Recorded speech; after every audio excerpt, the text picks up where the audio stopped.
Dear ladies and gentlemen, дорогие участники, nice to meet you. Today we have the fourth seminar on peacekeeping and global south. In April, we had a seminar on peacekeeping and major concepts, and world leading experts took part. And then in May, we had a seminar on peacekeeping in West Africa, and we had among participants not only academics but also, for example, ex-Prime Minister of Mali and special advisor to Guillaume Soro from Côte d'Ivoire. And last month we had the third seminar on peacekeeping in the Horn of Africa, and among participants we also had a lot of practitioners. For example, deputy head of AMISOM, and and this seminar will be about peacekeeping and peace building activities in the African Great Lakes region. And it is an honor to present our first speaker, who is His Excellency, Extraordinary and Plenipotential Ambassador of the Republic of Burundi in Russian Federation, Eduard Bizimana. Please.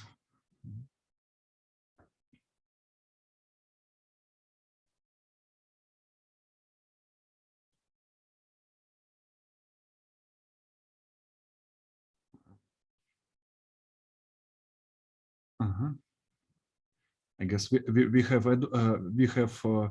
Dr. Bizimana with us. Dr. Bizimana, please. Denis Andreevich, he has some problems with internet connection. It just disconnected. I'm really sorry for the situation. Just a sec. We'll try to settle it. Okay, thank you. So today we will speak a lot about not only peacekeeping but peace building, right? Because major activities, major keeping activity in the region, right, were several years ago, and now we have the process of peace building, right? Our seminar will include two parts. The first one will be in English, and the second one will be in Russian. So I will moderate the first part, and Svetlana Alexandrovna Bokeria will be moderator of the second part. So once again, welcome the extraordinary and plenipotentiary ambassador of Republic of Burundi to Russia, Dr. Eduard Bizimana, please. Thank you very much, and greetings to all participants. I hope you are hearing me.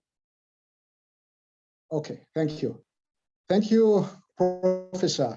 Thank you for inviting me to this important meeting, to this workshop, which has a very interesting subject,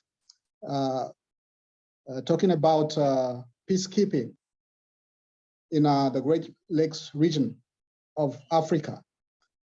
So I think it's a very important topic when you talk of the dilemmas of peacekeeping, and with a special focus on the Great Lakes region. I think it's very important, and I hope all participants will beneficiate from it.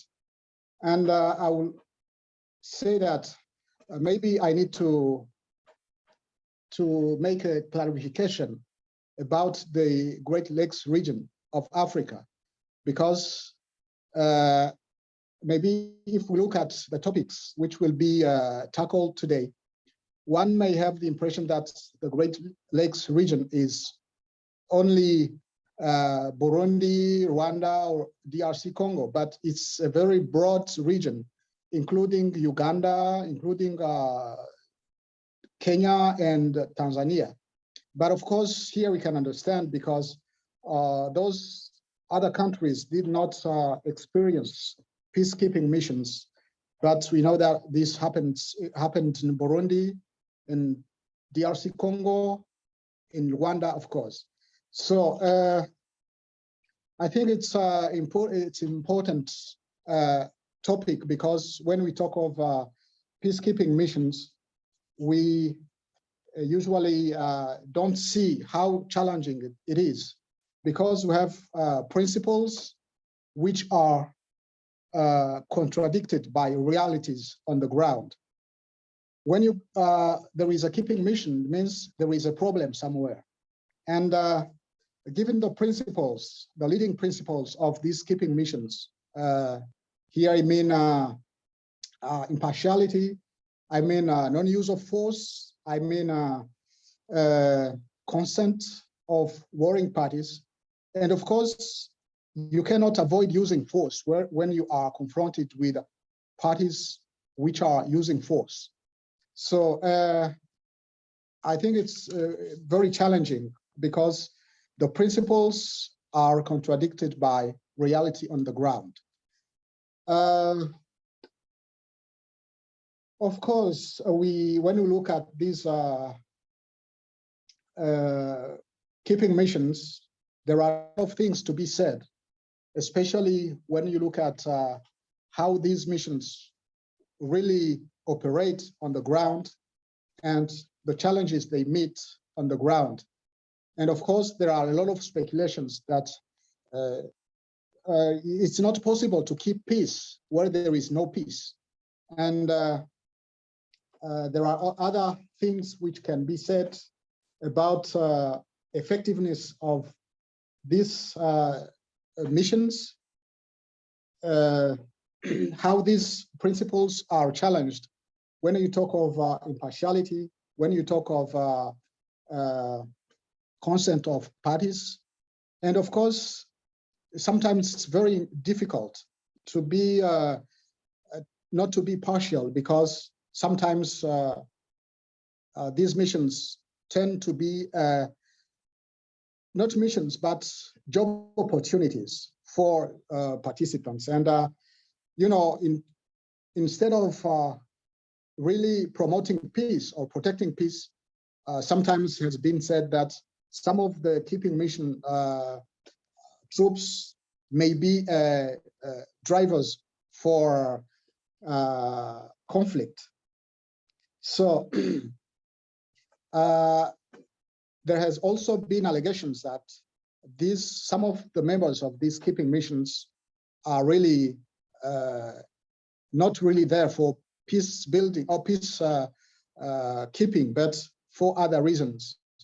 You know, they are not there for the priorities which are underlined in the texts of the UN, but sometimes they can be used. They can be used as tool of propaganda. You know, when you look at the systems they put when they are there, the way they promote the government or political systems, you know, we have the tendency to think that they are trying to impose a kind of imported liberal democratic models, and that is promoting external governance, like remaking a kind of global order. Of course, it's in a contradiction with state consent and impartiality, and to the UN principles, making the hardcore of peacekeeping missions. Consent is also sometimes contradicted by another UN Security Council's principle, which they call in French droit d'ingérence humanitaire, in the domestic policy and international relations.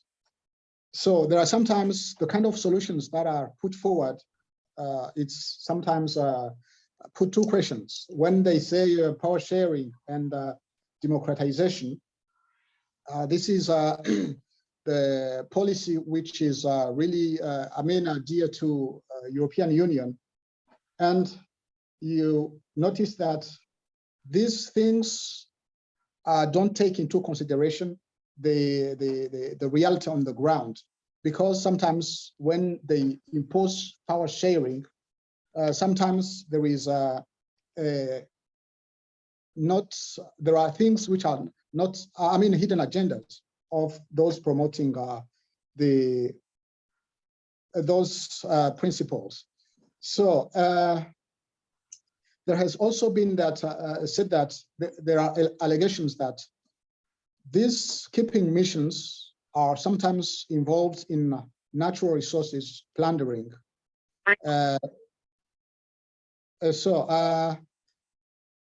Because these missions cannot take place without UN resolutions, and of course we all know how these resolutions are taken and how they are inspired, because there are some countries which are spearhead of these kind of resolutions.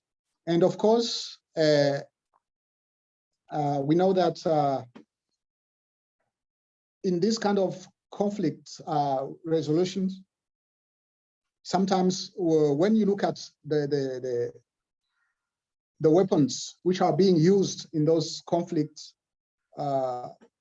it has been proved that they originate, they have the nationality of the 5 permanent members of the Security Council. So, there is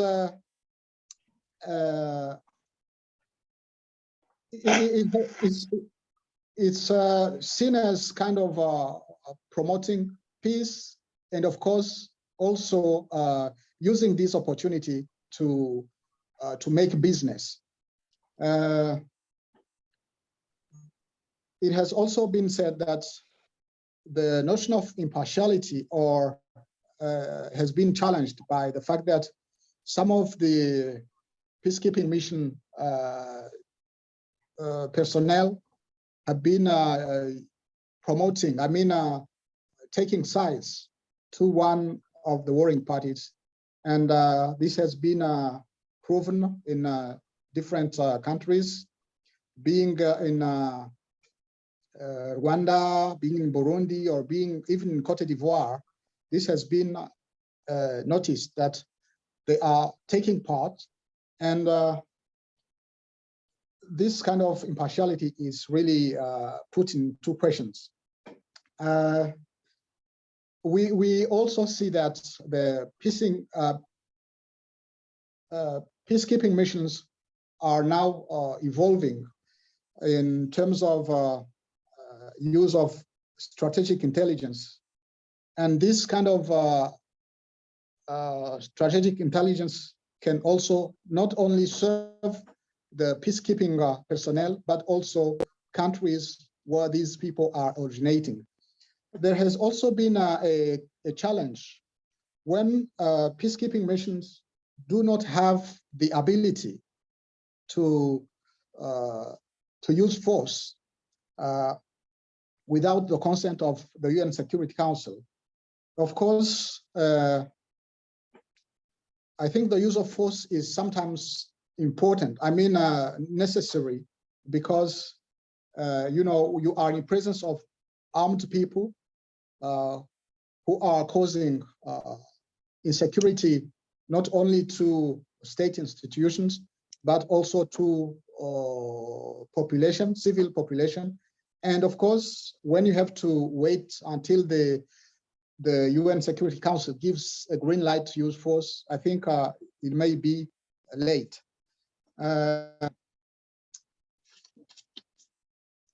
So we saw that the peacekeeping missions sometimes were aware of this problem, and that's why they decided to put in place some intervention brigades as we saw it in DRC Congo, and we saw it, we see it in Somalia, where these intervention brigades did better than peacekeeping missions because they were able to achieve positive results in neutralizing negative forces in DRC Congo. So I think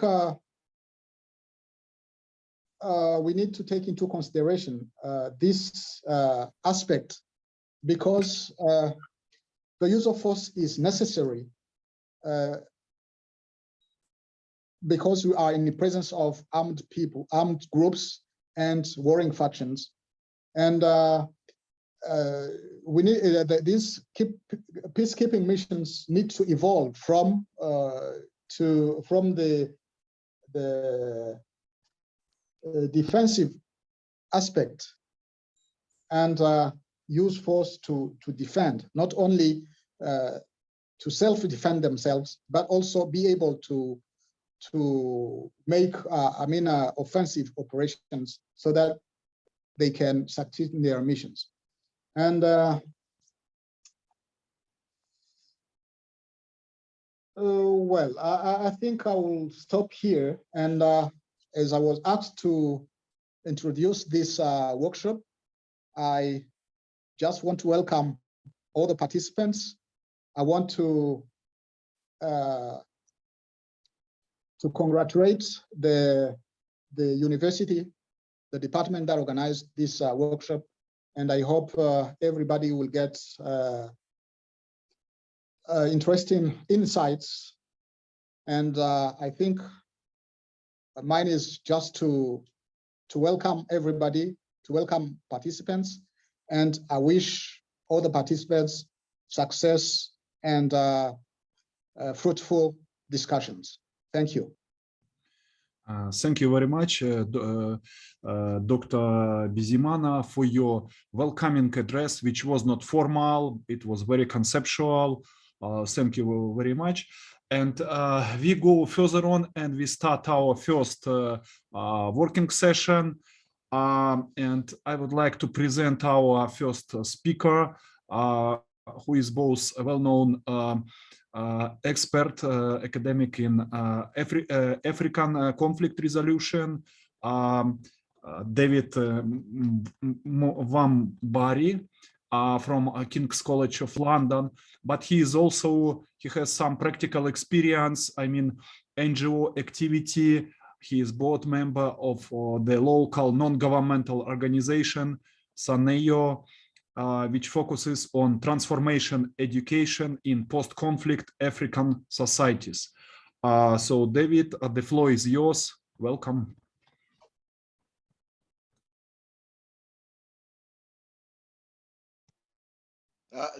Sorry, can you hear me? Yes, we can hear you, yeah. Yes, no, thank you very much, Your Excellency, the Ambassador. Thank you very much to the organizers. I am very grateful for this opportunity that has been accorded to me to present part of my research on peacekeeping. And the way I would like to propose to do it is to make it more or less very historical. I want to first give context to the topic that I'm discussing today, and then make some general observations on peacekeeping in the African Great Lakes region. First of all, the first thing to remark is that when we speak about peacekeeping operations, there is a moment historically. There is a moment of tragedy that connects peacekeeping to violence. And that is the 1994 genocide against the Tutsi that unfolded in Rwanda.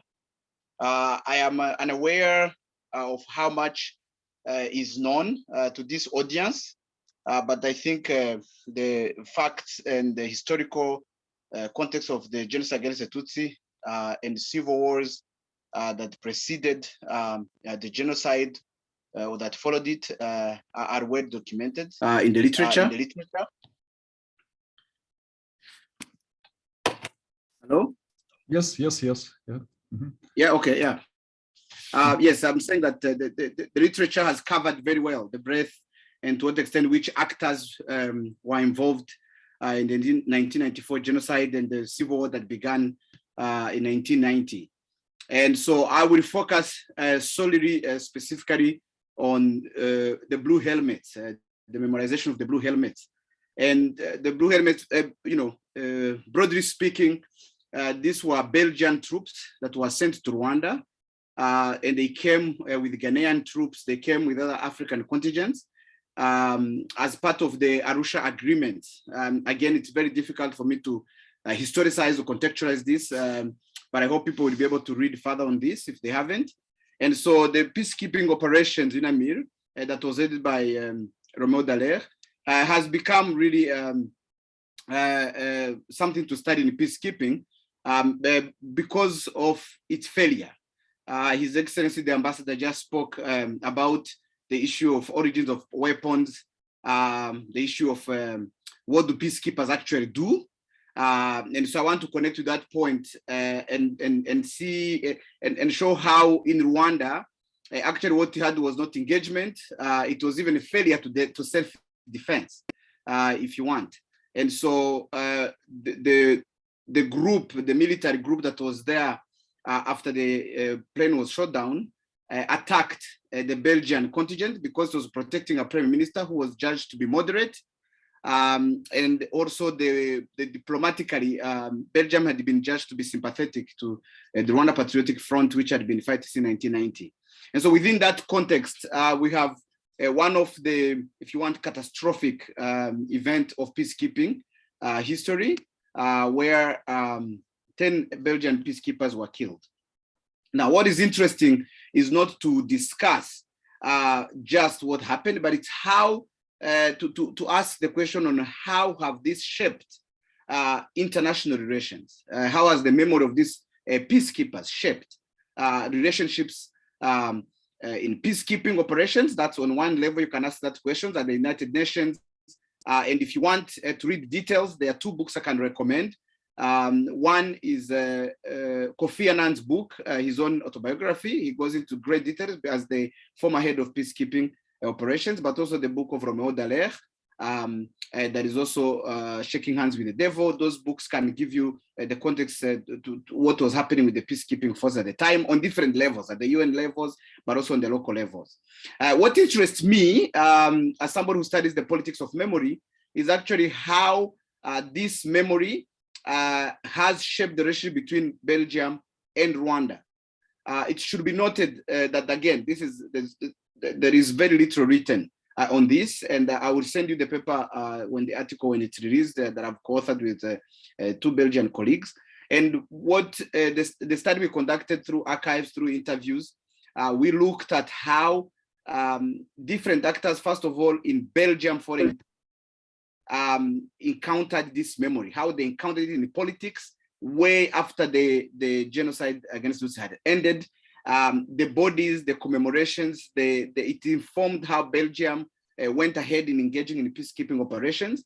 But most importantly, it shaped how they approached the genocide and other civil wars. One, for example, in 2004, we had a conference in Kigali where Belgium apologized for its role in the genocide. Now, this apology, if you want, is one of the few to come from international international partners who are involved in Rwanda's politics. On the other side, the French, recently with the visit of President Macron, he did not apologize, but he if you want, he made signs that France had been involved negatively in Rwanda. But so Belgium, in a way, it's the only country that we can say that is from Europe that actually recognized its role in a negative history that led to the genocide against the Tutsi, but also its failure to protect citizens, even though they had a very small group of peacekeepers. The third country that I tried to, you can call it apologize, I don't know, to come in terms with the past is the United States.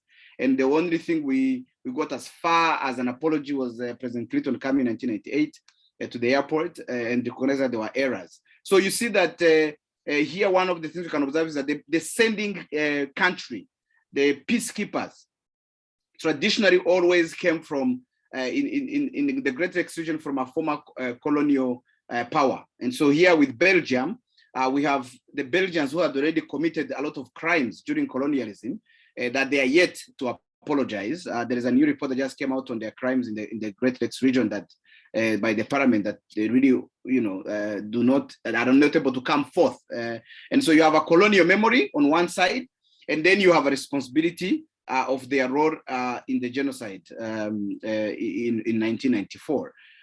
So when these two come together, we see tensions rise immediately after the genocide.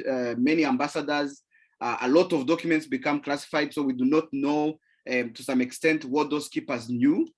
We do not know the general operation atmosphere of the peacekeepers. We know 1 or 2 people have been prosecuted in Belgium for killing these peacekeepers. But after they apologized, the embassy resumed its operation in Rwanda, and the relationship has then gone through different waves of agreement and disagreement. And this is important for those of us who study peacekeeping, because it's rarely that we look at how these peacekeepers who die in the line of service, actually their memory come to influence international relations, how it comes to influence the relationship between the sending country and the receiving country long after even the war or the context of violence we are talking about has happened. It's also important to note this kind of memory because it sticks to other contexts. So for instance, now in the context, we will see that when a noise coming through. I'm sorry. Okay, I think the person muted. We'll see that now when it comes to international relations, people always refer to Rwanda 1994 when they want to make a point about peacekeeping, when they want to raise alarm that there should be an intervention. And so I really think there is need conceptually to connect literature that looks at memory, which is in memory studies, and peacekeeping literature. And that's what we've tried to do in this paper. And there is already literature that shows us how actually commemorations or memories of a particular violent event inform politics of a particular country, including foreign policy. And we've seen this literature come out, especially after 1991, after the 2001 9/11 attack in the US. We've seen that literature come out, but it is yet to be linked to the politics of peacekeeping. And so this paper that I will circulate when it's published, hopefully early next year, tries to open this avenue, this conception in as a way, as a route to allow these disciplines to have an interdisciplinary discussion on the question of how remembering particular peacekeepers or remembering peacekeepers' death actually influence a country's foreign policy and politics internally and the relationship with the country that is sent. And so I wanted to make those interventions as a way to sort of open a discussion. I would rather not speak long, but because I don't know very well my audience and what you know or don't know, I do not want to go deeper, but only to point out the opportunity that there is to have an interdisciplinary discussion that links peacekeeping and literature to memory studies literature, and of course in other disciplines as well. Thank you again for the opportunity, and again, very good to meet all of you. I welcome questions in the few minutes that are remaining in my time. Thank you. Thank you very much, David, for such an interesting report on your interdisciplinary study. Dear colleagues, please don't hesitate, ask your questions, raising hands, writing in chat, please. Yes. Yes, this is Sergey Tishkov. Let me ask the question to Dr. Wambari. Yes, yes. Uh-huh. Yeah. Many thanks for your comprehensive study, and I would like to ask you the question about the main lesson learned regarding the failure of UN action in Rwanda, because as you mentioned, this operation is used by scientists as a sample of the real failure of UN peacekeepers in Africa. Thank you. Well, thank you very much for your question. Lessons learned. Is it possible? We know this failure was the origin of RTP2, responsible to protect a mechanism, and we know the other mechanisms that have come up internationally that allow for particular interventions by the United Nations. However, we also have to be critical. The international instruments we have in place, precisely because of what His Excellency the Ambassador pointed out, countries have interests. And the dysfunction of the United Nations with the 5 permanent seats and the democratic composition of governance that rules the world, we are yet as a global community to learn from this failure comprehensively. And the reason I say this is because so you might take Rwanda as a point of departure to critique interventions and you know, what do they achieve and this kind of stuff. But you can also ask the question, do we have a successful peacekeeping operations that have actually led to peace? And if we don't have it, or we don't have many cases, then what question should we be asking on the relationships that exist between these international actors who control this instrument of peacekeeping on one side, and the context that is having the violence? And this relationship is very important to tease out and understand, because this is precisely where the failure happens. So in Rwanda, you might say there was a moment, a specific moment you can point at, there's a specific event almost, you can point at that then makes UN peacekeepers withdraw, right? And then the genocide happened. But in the Democratic Republic of Congo, you have a slow failure.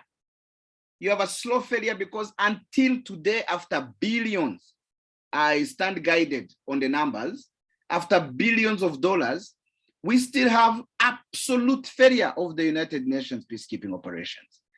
And so this is what I would call a slow failure, where there is almost a temptation to stay with different forces. But of course, it is an operation that stays within a country, a sovereign country. It is a military that is staying for 10, 15, 20, 30 years. We have to ask the question, at what point do we say we've learned this and we should withdraw? I know Afghanistan was not a case of peacekeeping, but they had to be a withdrawal. And so the question we still have to deal with academics, but also leading to policymakers is, at what point do peacekeeping operations, whether they are killed or not, have to withdraw or face the facts that the parties, the international parties, are compromised when it comes to sites? Actually, if I may, Burundi has a very interesting case study where in, I can't remember the year, Ambassador, you can correct me, but where there was a decision precisely to let South Africans go. I remember the time I had visited Burundi, and it had become that South African forces were almost controlling the state. It did not make sense for a country that is transitioning from war. But the other complementary question that also comes with this is the profitability of peacekeeping operations. The European, American academic elites profit heavily from this industrial complex.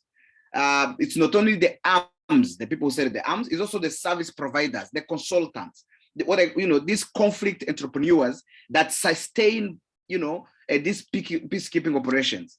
The sad cases are in of this kind of elite professionals are in Juba in South Sudan, where you go and find all these kind of camps that are really states within states. They're small cities within a particular country is actually trying to transition. And so I'm not answering your question, I'm just complicating it. That what you are asking about lessons learned might actually be something we need to interrogate, and I know there's scholarship around this. And so I'm really sending the question back to you rather than solving it. So thank you very much. Last time we had an intervention of a professor from Egypt, right? And he used the term Afrikanistan. So he compared those conflicts, right? Long-living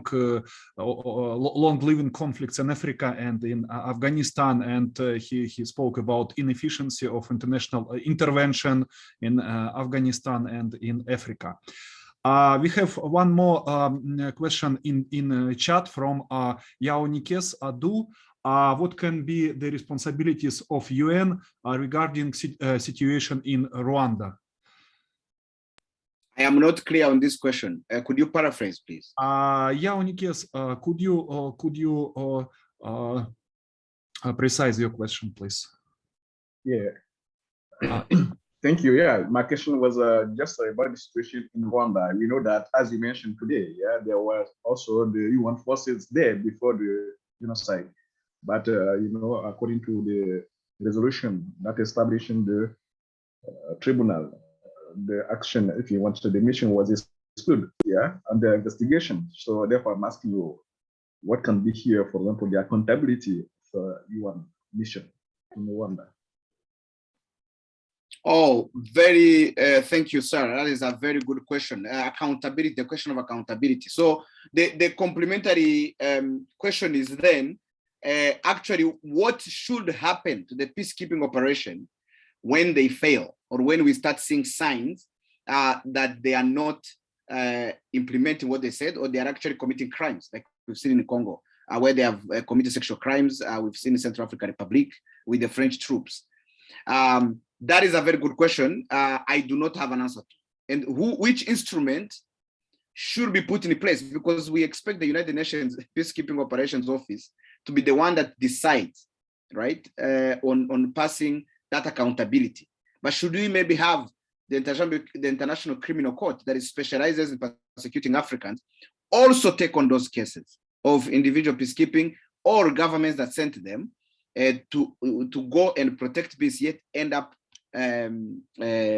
abusing? So what accountability system should be put in place?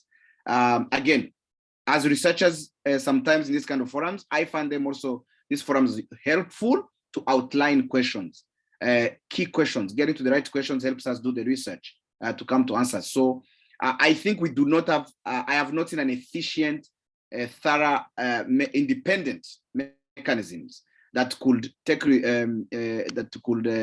hold responsible peacekeeping operations, whether it's in Rwanda or presently where we have challenges. So thank you for that question. I hope a scholar somewhere here notes it, and we'll see a paper, very soon on it. Huh? We have somebody else's hand, Ahmad, I think.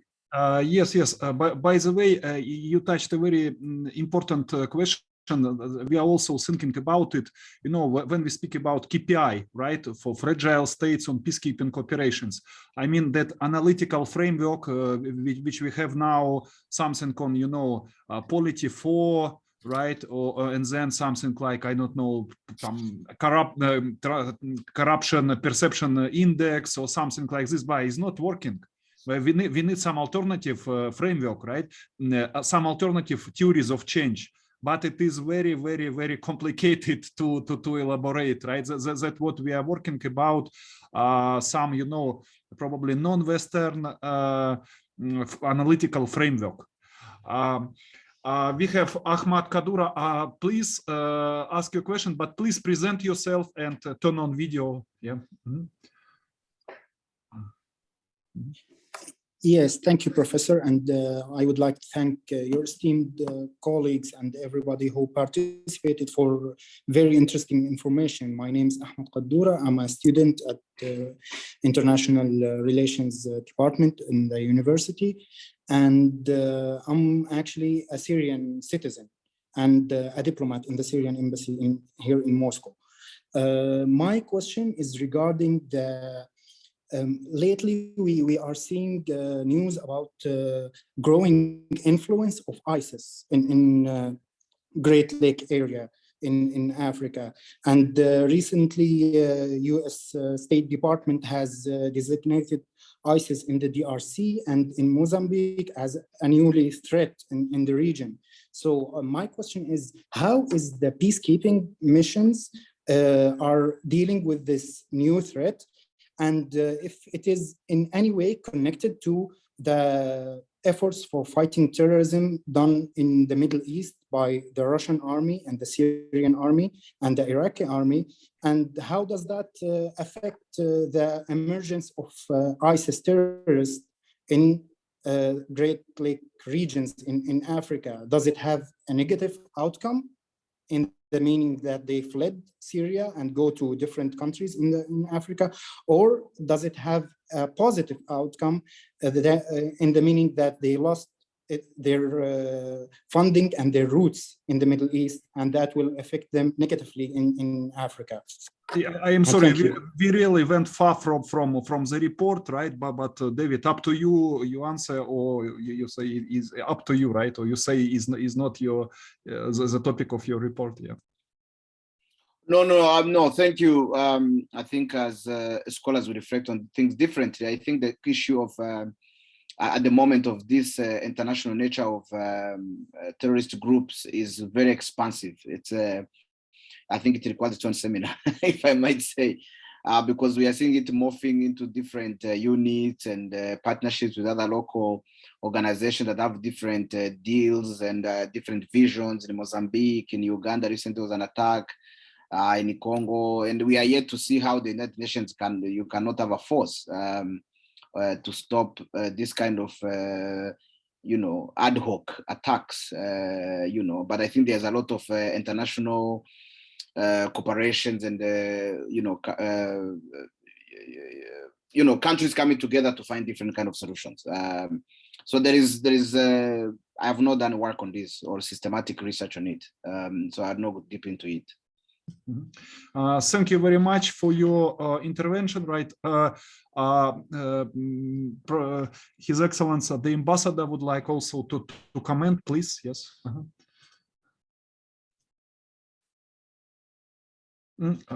Sound unmute. Please unmute. We cannot hear you. Yes. Okay. Thank you. I just want to come back to this notion of accountability of the UN. From what I know, when a country that provides peacekeeping troops, if in this group there is abuse, if they are accused of abusing anything, human rights or other things, what is done is this group is repatriated to the origin country. And it has been said that those people who are accused of abuse can be prosecuted in their own countries. But of course, up to now, we don't know the outcome of the prosecution, and victims do not have access to information on how to proceed to bring UN to justice. Once those troops leave the country, so the crime is covered and forgotten. So I think it's something interesting, a subject which people, scholars can reflect on and come up with some suggestions. Well, I think I will stop from there. I'll stop here. Thank you. Thank you very much for your interesting remark. For example, in World Bank, there is a special inspection commission, right? If, for example, some project was done, some development cooperation project was done, and there were some, some rights were violated, right? And any stakeholder could apply to internal inspection commission of World Bank, right? And you want the same for UN peacekeeping as well. Okay, let's go further on. And our next speaker is from Kenya, University of Nairobi, Department of Diplomacy and International Studies. And it's Kizito Sabala. The floor is yours, please.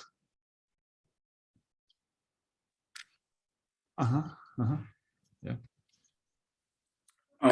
Thank you, the moderator, and thank you, the organizers, for inviting me to this meeting. I'm going to speak on political leadership, governance, and security in the Great Lakes region. And the way I have organized my points is I'll have a very brief introduction indicating the central argument that I'll be making. This will be followed by a very brief definition of what the Great Lakes in this context refers to. And then I look at the key security issues in the Great Lakes region. Probably I'll touch on theoretical and conceptual relationship between governance, leadership, and security. And I'll go to the last bit that will be speaking to leadership, governance, and security in the Great Lakes region. Then I'll make my final conclusion. So just to start with, since the 1960s, the history of the Great Lakes region has been strewn with a lot of security challenges, which seems to have climaxed with the genocide in Rwanda in 1994 and the Great DRC War in 1998. And despite the various efforts to pacify the region, we still have a lot of security challenges in the sub-region. And I want to make this point that the problem or the challenges or the causes of the conflicts and insecurity in the Great Lakes region is not attributed to is a function of a combination of so many factors, which I'll be talking about. But I want to argue that leadership, governance is the single most important factor in the instability in the Great Lakes region. So what is this area called Great Lakes region? For the purposes of this presentation that I'm making, it is this region that falls within the freshwater lakes in the region and also the river basins around them. You notice that the Great Lakes region has a lot of lakes, I think more than 4 or 5 of them, Lake Kivu, Lake Victoria, Lake Edward, Lake Tanganyika, and a number of rivers. So this is the area of the Great Lakes region. But I also want to say that this area here shares common characteristics. And the Democratic Republic of Congo, particularly the eastern part of it, is the epitome of this situation. And therefore, I depart my arguments from the fact that the instability in the Great Lakes region has a lot to do with the situation in the eastern DRC Congo. So what are the key features of insecurity or security in the Great Lakes region? Unfortunately, or paradoxically, some of the causes of instability in the Great Lakes region actually serve as opportunities for peace and security. That is the paradox of this situation in the Great Lakes region, if you talk about the resources and so on. So some of the issues or security issues in the Great Lakes region include identity issues, ethnic divisions, issues of land, foreign interference, relating to resources, issues of genuine security concerns by the neighboring states, but also sometimes perceived security concerns by some of these states, challenges of democratization. And the point I want to make here is that the failed attempts to domesticate modern democracy to the realities in the Great Lakes region countries is still a source of conflict. As the ambassador mentioned, one of the problems is of Western democracy seem to be that it seems not to fit in the African situation. And therefore, there have been attempts to really make sure that the democracy that is promoted in the African continent is or suits the realities on the ground. And these attempts, unfortunately, seem to be sending different signals. Whereas we have created an environment where there is a push for democracy, but there is also, if you look in the Great Lakes region, there is a deliberate effort to have what is called indigenous democracy. And unfortunately, the tenets of indigenous democracy seem not to go in tandem with the modern democracy or as it were. And therefore, it becomes a problem.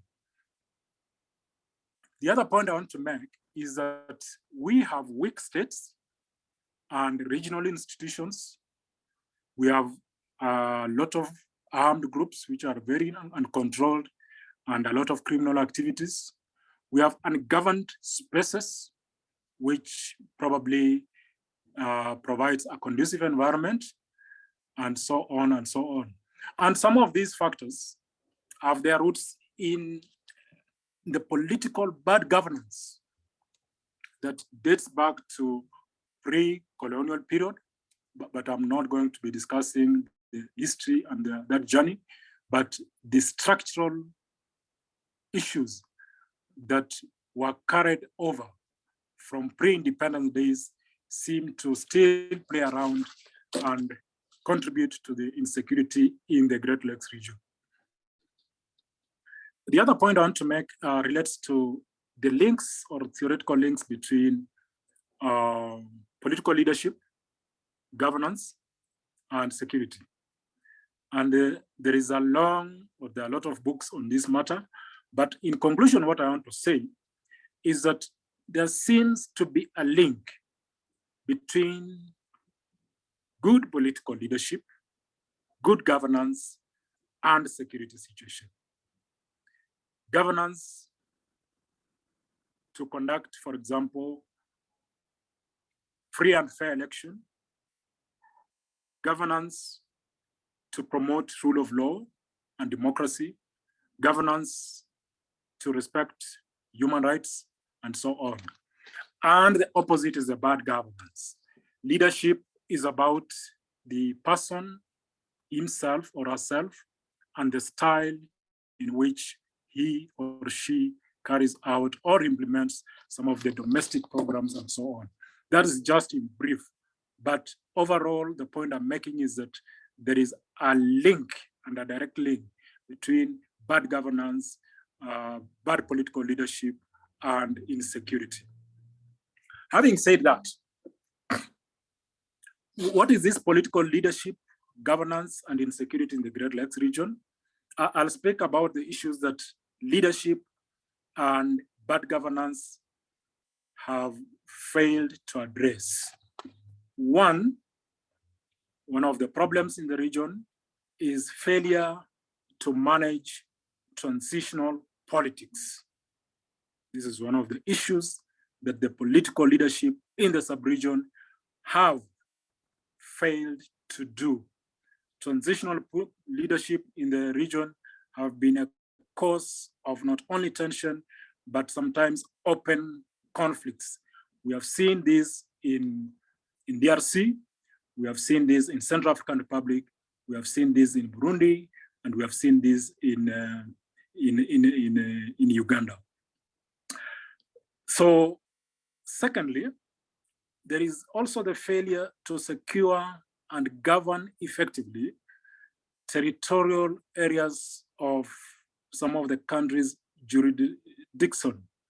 For example, the ungoverned spaces in Eastern DRC, where we have limited presence of the government structures and government presence. And this has been one of the major problems in the Great Lakes region. There is also the question of political leadership and probably interference in internal affairs of some of the countries, some of them really security concerns, others perceived security concerns. That has also been a problem in the sub-region. Another issue is inability of the leadership to deal with various internal and regional and external interests around the resources, particularly in the Democratic Republic of Congo. I think this has been one of the major conflict inflammers in the sub-region, and it doesn't need, it needs prominent, it requires leadership and governance issues to deal with these issues. The other one is the inability to address the historical and political grievances in the sub-region. To do this, I argue that we need a robust leadership that will address some of these issues so that the citizens of the Great Lakes region can be able to enjoy some peace. The other point I want to mention is about marginalization and exclusion in key political leadership. And I think this speaks to the question of grievances. Some of the communities keep on complaining about political leadership and being marginalized from the centers of power in the sub-region. And this does not end by mere complaints, but these concerns are reflected in various insecurity situations in the sub-region. These issues create a ripe context, a ripe situation where social and political elites, including external interests, play on to advance their interests. I conclude by saying, for sustainable peace and security in the Great Lakes region, there is a need for a paradigm shift to focus largely on political leadership, issues of governance in the sub-region. There must be an emergency of pragmatic leadership that will be able to address the concerns and the structural causes that for decades have been at the core of the instability in the sub-region. And I'll stop there. Thank you. If there are any questions, I'll be happy to respond to. Yeah, thank you very much, Kizito, for your intervention. Dear colleagues, please don't hesitate to ask your questions. Maybe. Please, Vladimir Ivanovich, below for professor, please. Yeah. It is an interesting idea about leadership and transition of leadership specific in the countries of Africa. My question is, which features you see the leader of such kind of politica must have? In other words, if you are speaking about the leadership, the leader must be ready for what? which main features he must possess to be successful and effective? Not only pragmatism, as you mentioned, maybe. Thanks.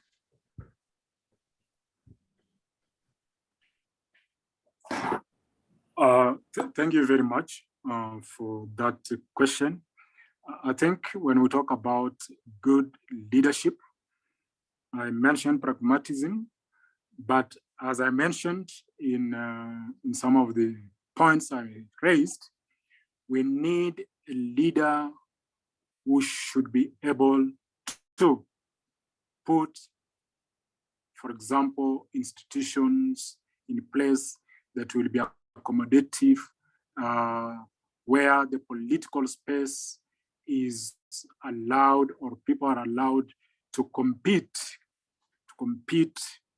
fairly, freely, where the national cake, as it were, is distributed almost fairly among the populations, where, for example, when you're dealing with issues of contracts with the investors who are interested in the resources, you are able to promote the interests of the citizens and be able to ensure that such a contracts take into account or benefit the population that belongs to your country. So there are so many things about leadership that one will want to speak about, but those are the few that I can mention. Thank you very much. We have one more question from our colleague from Institute of African Studies, Елена Владимировна Харитонова, please. Елена Владимировна. Thank you very much. I would like to say thank you for everybody, for organizers and guests. And my question is, what do you think about mass media, the role of mass media in situation, for example, in 1994 genocide and in another situations in Great Lakes region in Africa, in conflicts, in war conflicts? What about role of mass media? Mass media? Mass media role. Yes, thank you for that question. I think probably even today, media is a double sword. Probably one of the things that happens is that even the political leaders have their media sources that report favorably on them, and when something negative is said, they don't amplify it. But we have also media that tries to bring out the other element or the other perspective that the central government may not want such information to get out there and be in public domain. And therefore, for me, the role of mass media in the Great Lakes region in some of the situation has been negative. For example, you remember the genocide in Rwanda and the role of the local media. I think we all agree that the media was very, very destructive. But then after that, you see today, they are also highlighting a number of challenges within the Great Lakes region. And I think as scholars, policymakers, practitioners, we should be picking some of those issues and interrogating them deeply. The media definitely may not give you all the information. They're just reporting, and after that, they'll go to another issue. But as scholars, I think we need to follow some of those issues and be able to relate them to the past and bring them to the present. Thank you. Thank you very much. Thank you. Thank you, Kizita. Today we speak about peacekeeping, and you know, you told that like Western and non-Western democracies, they are different, right? But how do you think? Is there some, you know, like African solution to African problems, right? in the region, right? And how do you see it, this solution, right? Is it peer-to-peer mechanism, right, of monitoring or something like this, right? Yeah, I think the African solution to African problems in itself is a good concept. It's the rallying point of the African continent to be able to deal with some of the challenges that it has been facing from time immemorial. But I think one of the challenges affecting this approach is the question of standing firm and contributing the resources that are required to promote African solutions to African problems. For example, if you look at the mediation processes, they are extremely very expensive endeavors. And every time we have tried to get the African states contribute fully or even significantly to these processes, you find that they are not able to do. And therefore, they are disabled in moving this agenda forward due to the fact that they are not able to contribute significantly to promote the projects that will promote African solutions to African problems. Thank you.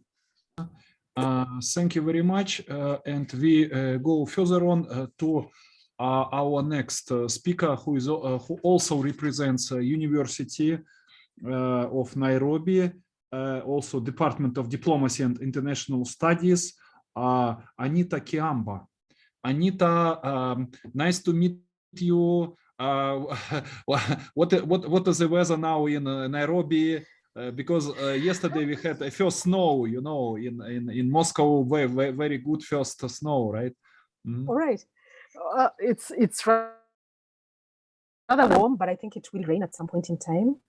Yes. So thank you so much. And I would like to basically thank the organizers for inviting me to this very, very important session and workshop. I'm sorry, am I dark enough? Can you see me? I'm just asking. Yes. Should I? Okay, all right. You know, at times you've got to say, okay, do I start looking at the sun and the like? So I must apologize for the earlier hitch. And thank you so much, Dennis. At least your name is, you know, written there in a name that I can actually pronounce. So thank you so much. And basically, thank you everyone who's talked before me, and everyone will talk after me. I think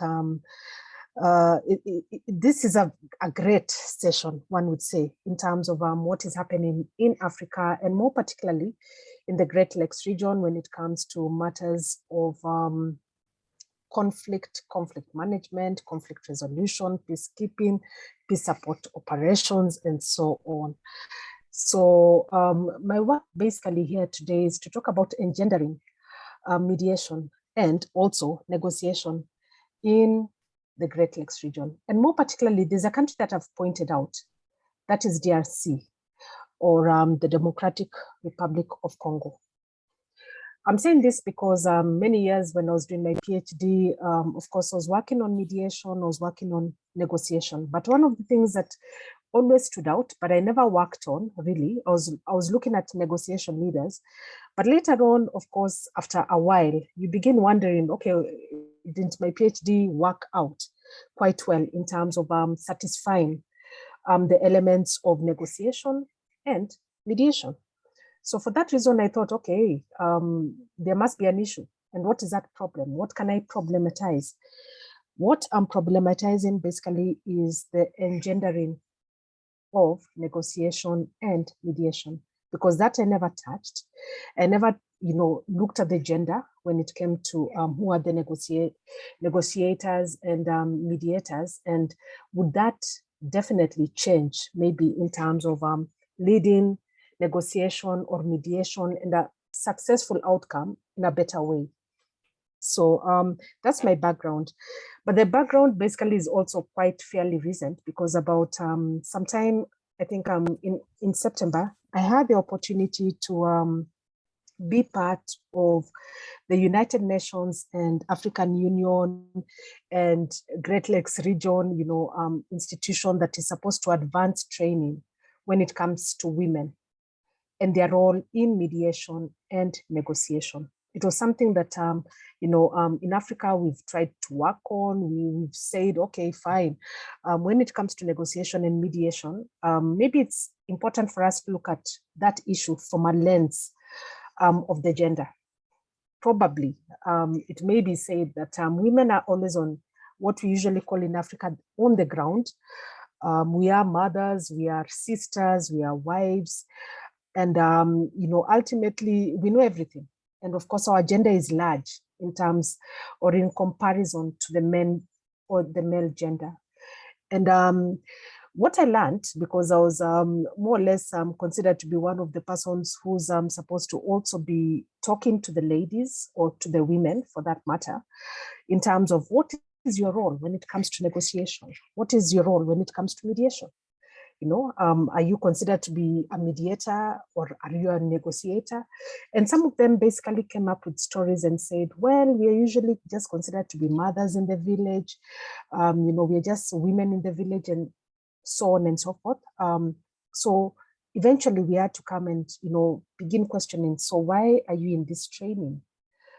This was actually a FEMWISE training because in the AU, we often talk of, having women who can actually participate in negotiation and mediation at the same time. And those who may not be part and parcel of the government, because it may be rarely when a mother will say that, I know the armed groups and, my son or my daughter and whoever not, and even me, I'm part and parcel of the armed group, maybe a militia, when it comes to one of those militias in the Great Lakes region, more particularly in the Democratic of the Republic of Congo. So anyway, just to give you maybe a highlight, because you may think that I may be focusing so much on the DRC, we had the opportunity to get ladies or women from a variety of countries. This included, of course, the Democratic Republic of Congo, where we can say it's actually the hotspot of conflict and it's a large country, domineering. But at the same time, we don't seem to see any outlook or positive effect from the various mediation and negotiation efforts that have been there.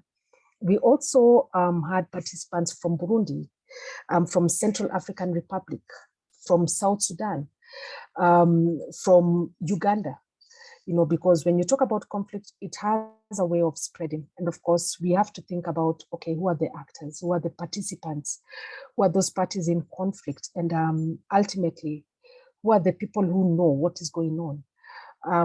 Not to say because I'm from Kenya that we never, identified. Kenya was also there because next year we'll be having our elections.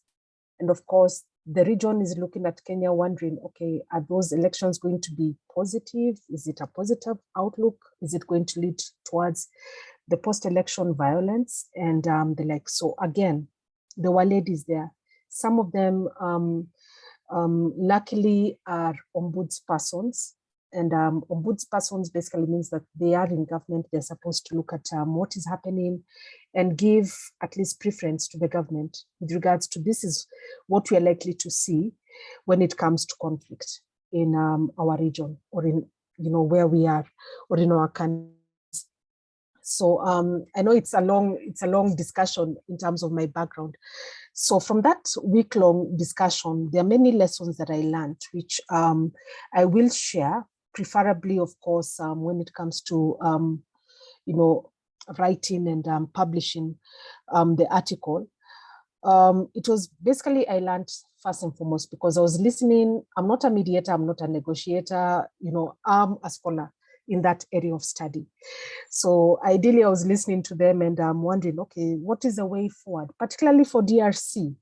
How is it that since the 1960s, you still have peace support operation, peacekeeping operations, and it has, of course, transformed over the years. You now have PSOs. So what is not happening, when it comes to matters of mediating or even negotiating that particular conflict?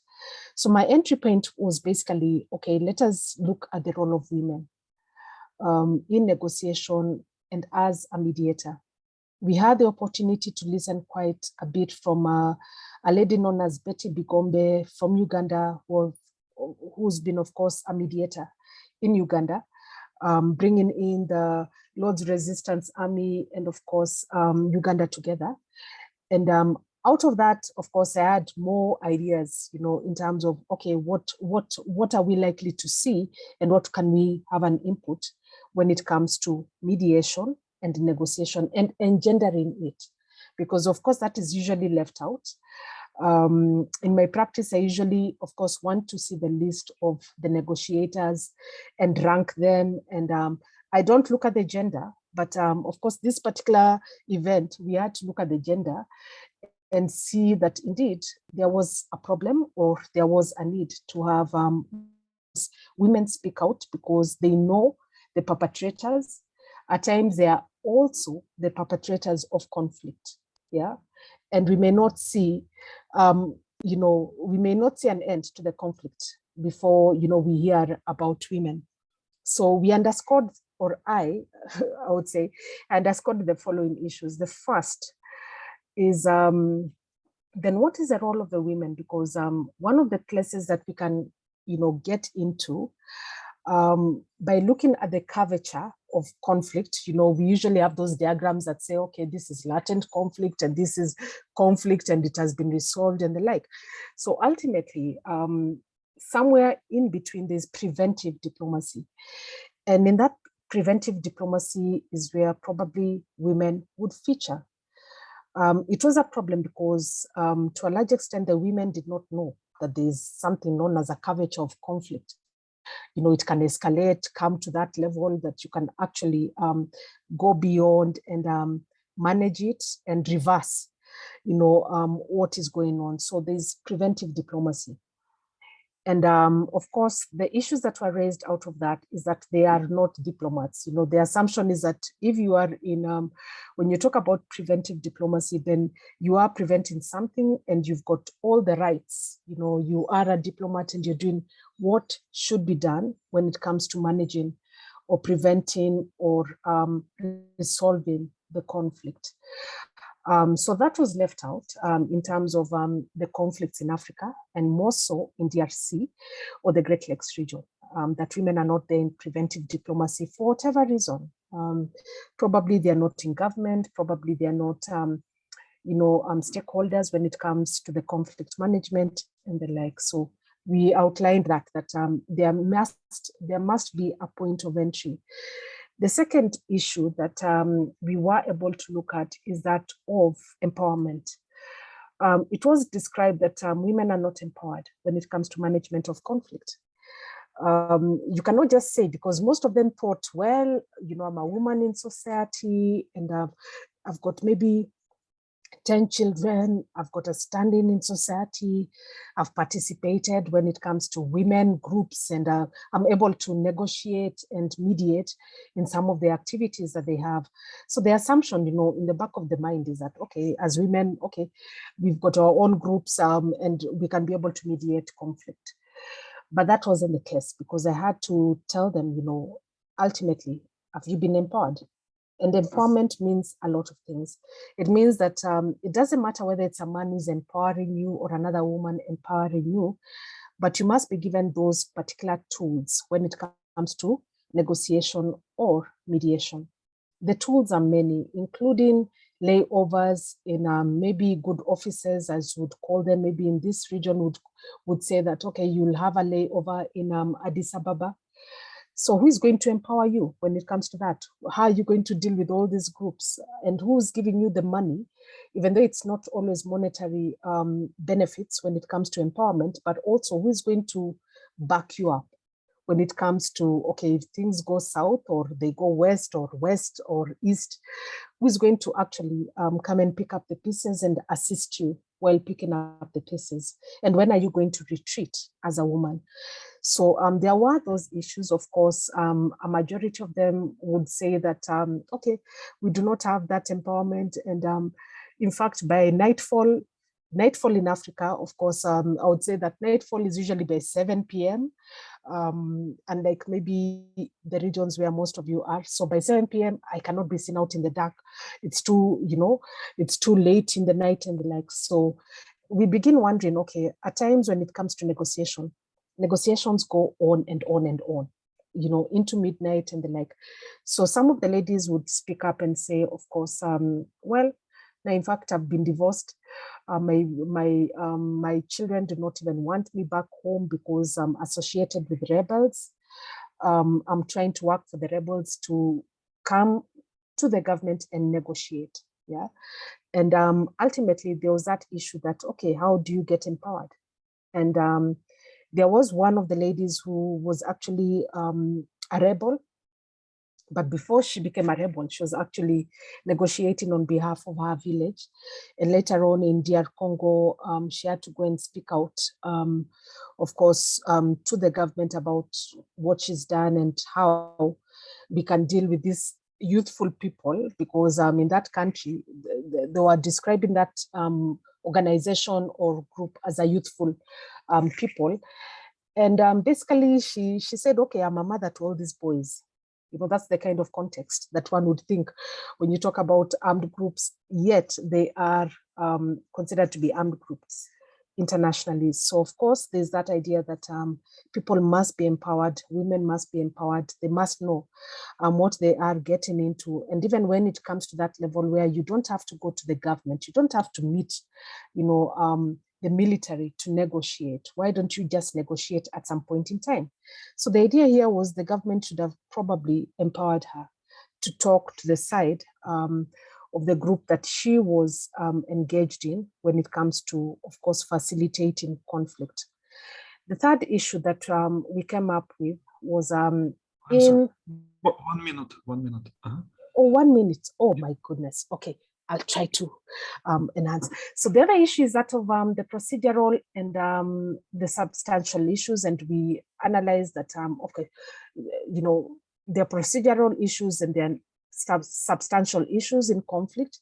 So in most cases, women are always thrown into this procedural issues, yeah, just put flowers on the table and put the room in a certain way that is delightful for the actors who will come to negotiate. So that we agreed that probably they need to engage in the substantial issues. The next issue is the dialogue, because we know that when it comes to conflict management, there's dialogue. You've got to engage in dialogue. Dialogue is not just, having a conversation randomly, but getting into the issues of conflict. So we agreed that they were not engaged in dialogue as a process to entrench their role in conflict management. And then lastly, because of, we've got, less minutes, is that of the role of women in early warning systems.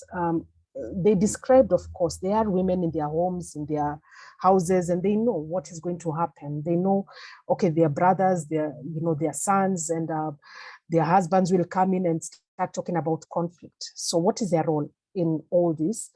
And ultimately that has been, sidestepped when it comes to the management of conflict. So I think I'll end it there. Sorry, it sounded like I would take forever, but I think I'll just end it there in terms of my discussions. Thank you so much, Dennis, and everyone. Thank you. We have some questions. Svetlana Alexandrovna Bakeria, right? Please. Yeah. Thank you. Thank you. Please accept our thanks for your great presentation and your stimulating speech. I'm working under the same, more or less same research topic, and I'm interested, I just would like to ask a short question for you. How can women and the organization narrow the gender gap in negotiation results? And perhaps more concrete findings, suggestions for this.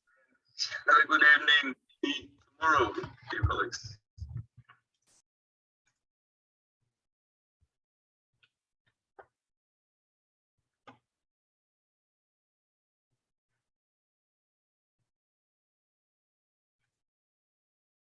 Please unmute, please, Anita. Please. I'm sorry. I'm so sorry. That usually happens in lectures severally. I'm talking and students tell me, oh, you've not said this. So anyway, sorry about that. So how can women narrow the gap when it comes to negotiation? It comes back to the issue of empowerment. Ideally, as women, we should be able to identify our skills, because ultimately, what are the skills that you need when it comes to negotiation and mediation? And from there, then we can proceed to either talk to the government or even to the other warring sides to say that we are in the best position to negotiate for you. At times, of course, we are limited. We are limited because what I said earlier, when it comes to downfall in Africa, downfall is like 7 p.m. So you can't go out, it is assumed that it's unsafe out there. The other thing is, of course, the way we've been socialized, the way a majority of people have been socialized is that you cannot meet and greet men. And how can you be in a social group that is engaging in armed conflict? Yeah. So ultimately, I think in terms of narrowing the gap is empowerment. Empowerment it's got a variety of activities in terms of focusing on the lady who is in the negotiation group, the negotiation team, or as a mediator, really, at the end of the day. So I think that's how we can narrow that gap. Thank you. Thank you. And we have one more question in chat, right? I would probably ask Candice. Candice, could you turn on your video? Could you present yourself to, because it's Candice who asked this question. Okay, Candice, please. Yeah. Yes, sure. Could you turn on video? I'm trying to turn it on. Yeah. Are you seeing me? Not yet. Oh, wow. Okay, okay. Yes. Yeah. Sorry about that. So my question is basically, you spoke about women and their role in mediation, but do you think women have a crucial role in peacekeeping and peace building, especially through the use of mediation, negotiation, and other alternative mechanisms of dispute resolution? And how can the government or other NGOs or international organizations assist in empowering women to become effective mediators? Candice, could you present yourself? What country are you from? Oh, I'm so sorry. Anita, because Anita don't know you. I was so excited about the question, but I am one of the, I'm an international lawyer, but I'm also a student of the Ruden University under the master's program in international relations. And this is a very interesting area for me. So mediation. What country are you from? Is not a secret if it's not a secret. I'm from Trinidad and Tobago originally. Right. Mm-hmm. Okay, great. So you've talked about quite a number of issues, peacekeeping operations, peace building, negotiations, dispute resolution, and how do we empower women?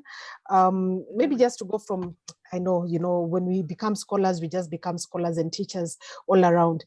In the 1990s, we talked about peacekeeping operations, and peacekeeping operations basically was the military intervening in conflict as a party in most cases, but now we talk about PSOs or peace support operations, and to a large extent to the PSOs, unlike the PKOs or the peacekeeping operations, because PKOs is basically where the military is moving in to intervene in a conflict or to separate parties in conflict. So that basically means if you're not a woman in the military, then probably you do not have a place, when it comes to, the PKOs.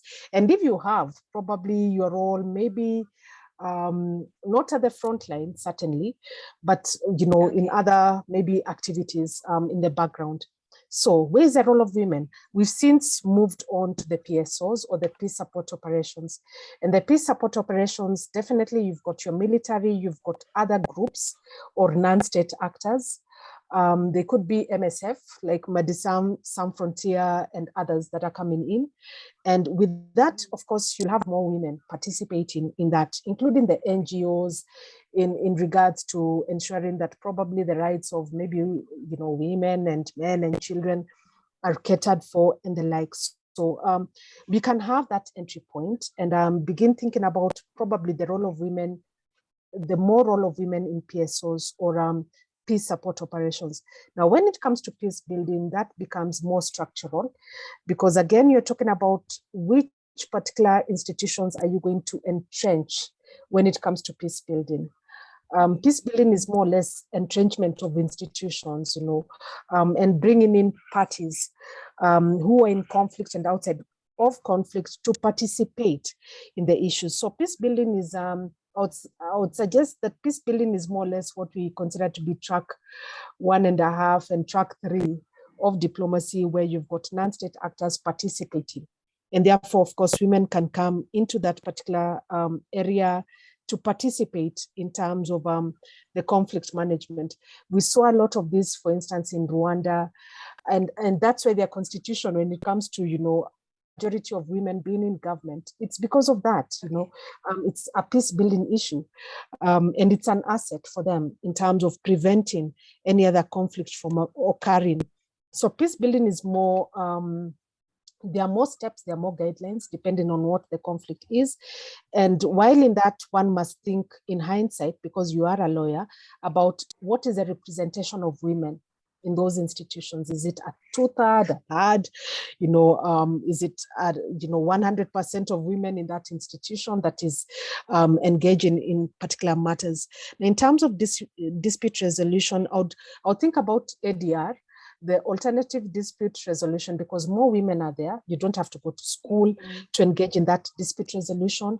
You just have to be in the society to know that, okay, these are the ones who are, complaining, or they are the parties that are engaging in conflict. So that is there. And in most cases, what we've seen in the region is that there has been that entrenchment, particularly, and I'm saying this because of what I witnessed, it's part and parcel of what the ombudsperson is supposed to do.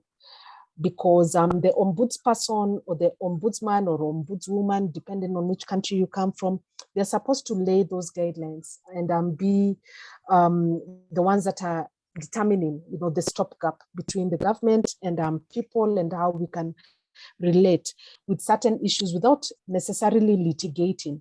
Because when it comes to conflict, it's difficult to litigate conflicts, really.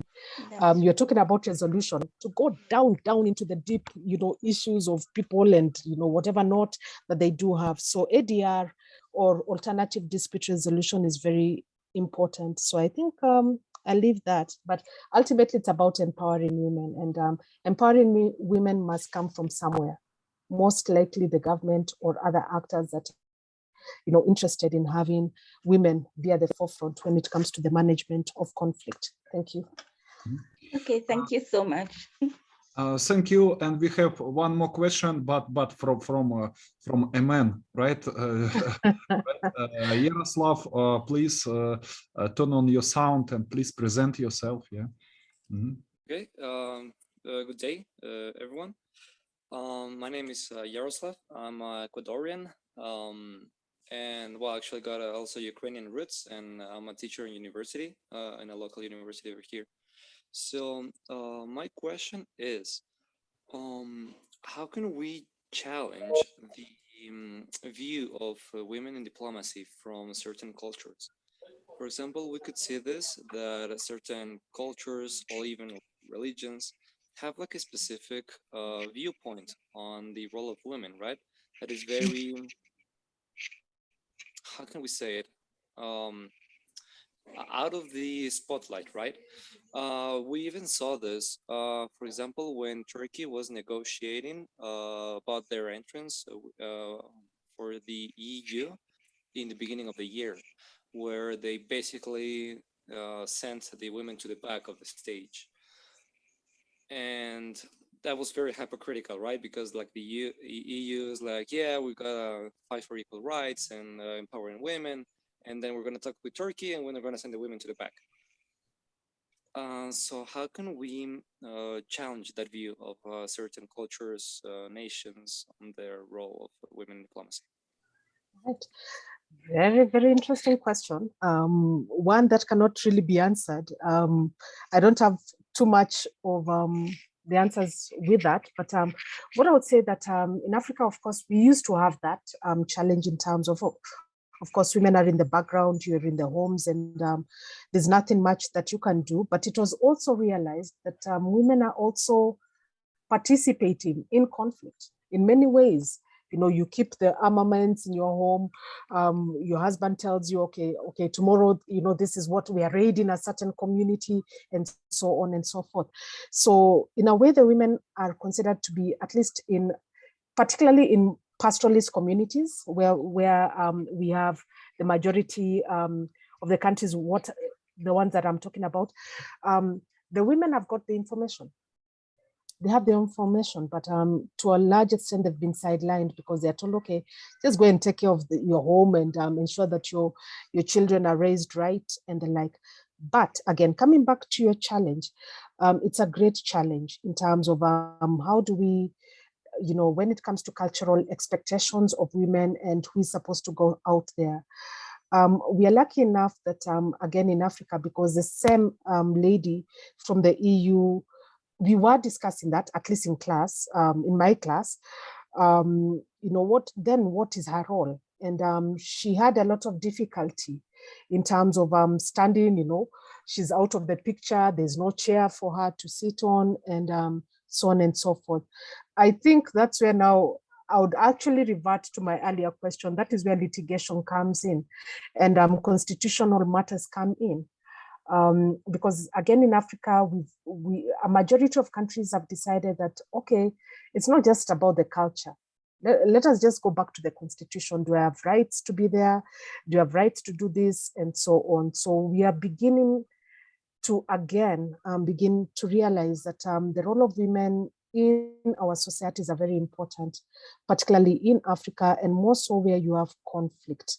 But I agree with you, you know, when it comes to culture and the challenge with regards to women, can you sit amongst men and so on? So again, it goes back to the earlier question that there must be at least some man somewhere sitting in some government office who's supposed to empower. And in most cases, it's not only a man, but also women who must throw the light on these women who are also who are considered to be quite efficient and very important when it comes to the management of conflict. So I agree with you, but at the same time, I see that in Africa, we are taking a different direction because some of our heads of states, heads of governments have become women. It has been a rough time, but they have been able to do that at the same time. And yeah, I think we just need to strategize. And of course, the society must also agree that women are very important.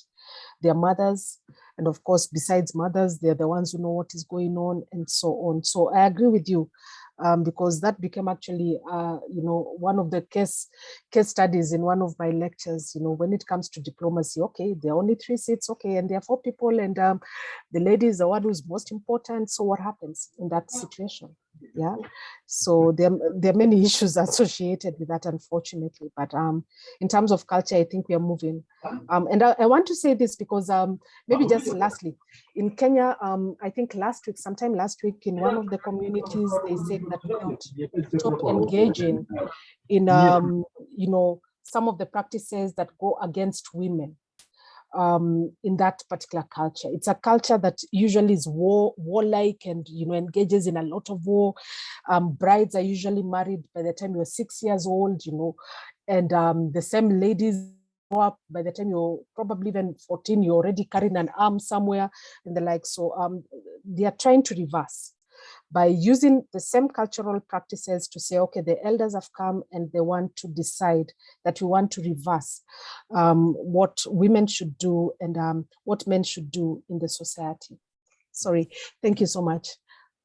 Thank you so much, Anita. You did our workshop, right? Today, right? Yes.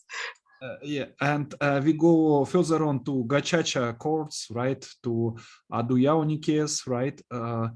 Please, Yaonikes, the floor is yours. Welcome. Yeah. Thank you, уважаемый Денис Андреевич. I will try to be very fast because I know that I've been having time because we are supposed to finish at 45. Now it's already 48. I will try to be very fast. Let me try to share my screen, please. Could you allow me, please? Svetlana Alexandrovna, could you let I allowed. It's okay. I allowed, please. Okay. Thank you.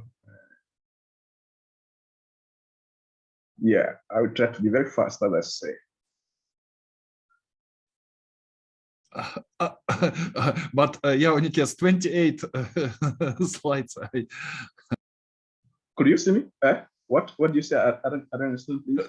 28 slides. No, really. No, I will be very fast. Yeah. Okay. Don't worry. Yeah. African solution for African problems. Gakaka Court, as an example. Yeah. But this last time, issue of African solution for African problem is very actual. Yeah. I mean, current in international relations. If start with the situation with the ICC, for example, yeah, International Criminal Court, and the massive withdrawal for some African countries, yeah, and the position of African Union as a whole, then the creation of the special court for Hissène Habré, the former president of Chad, and then also referring to the situation on the reform of the African Court of Human and People Rights, also, yeah, because the final protocol also is trying to institute a new court that will try to deal with African problems. I mean at African level.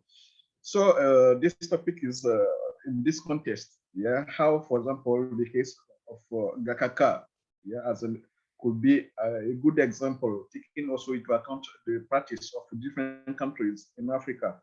Yeah, here I will provide, as I mentioned, some cases from different African countries. So I will not go to take into account this plan that you can see, a dilemma between peace and justice in Africa, and then International Tribunal Court for Rwanda as international judicial body, and then the role of judicial mechanism in Africa, and the way to manage African issues. And then I will pay particular attention to the Gakaka issue, yeah, as an alternative court. I mean, the traditional mediation as an alternative, the way of dealing African problem with African solutions. So if we refer to international law as it is presented now, we know that in most of the cases, yeah, all issues that are dealing with international, current international human rights, particularly humanitarian law and so on, are not in favor of. Yeah, Nikes, I'm sorry, you still have the first slide, right? I mean, it doesn't, it's not moving, right? Yeah. Sorry. It's not moving. Yeah. Fine, thanks. Yeah. Okay. And now.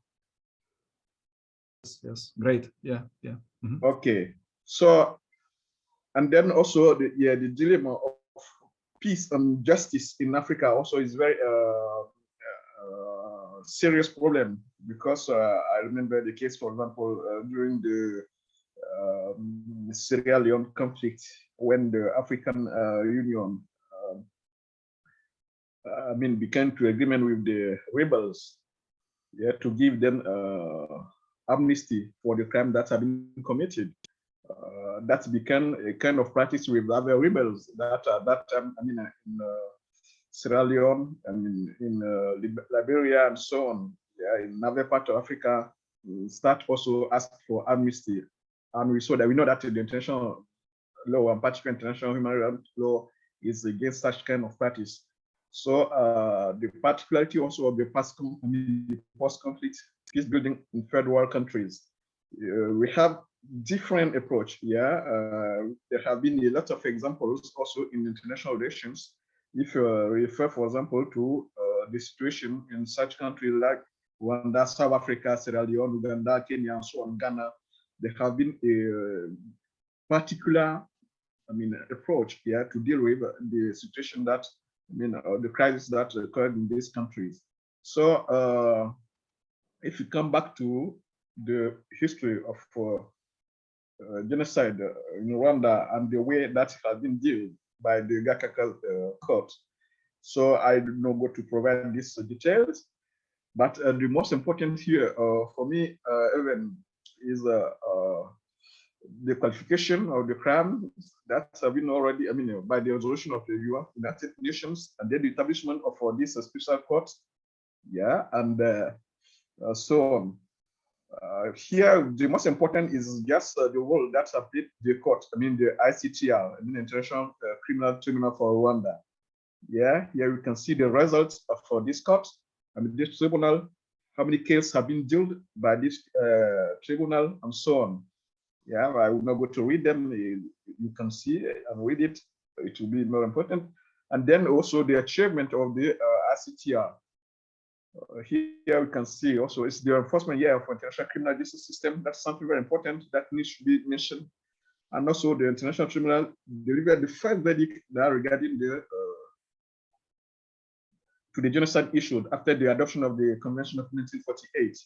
Then also the first interpretation given concerning the meaning, if you want, the definition contained in the convention. Something very important also that have been achieved by the court was also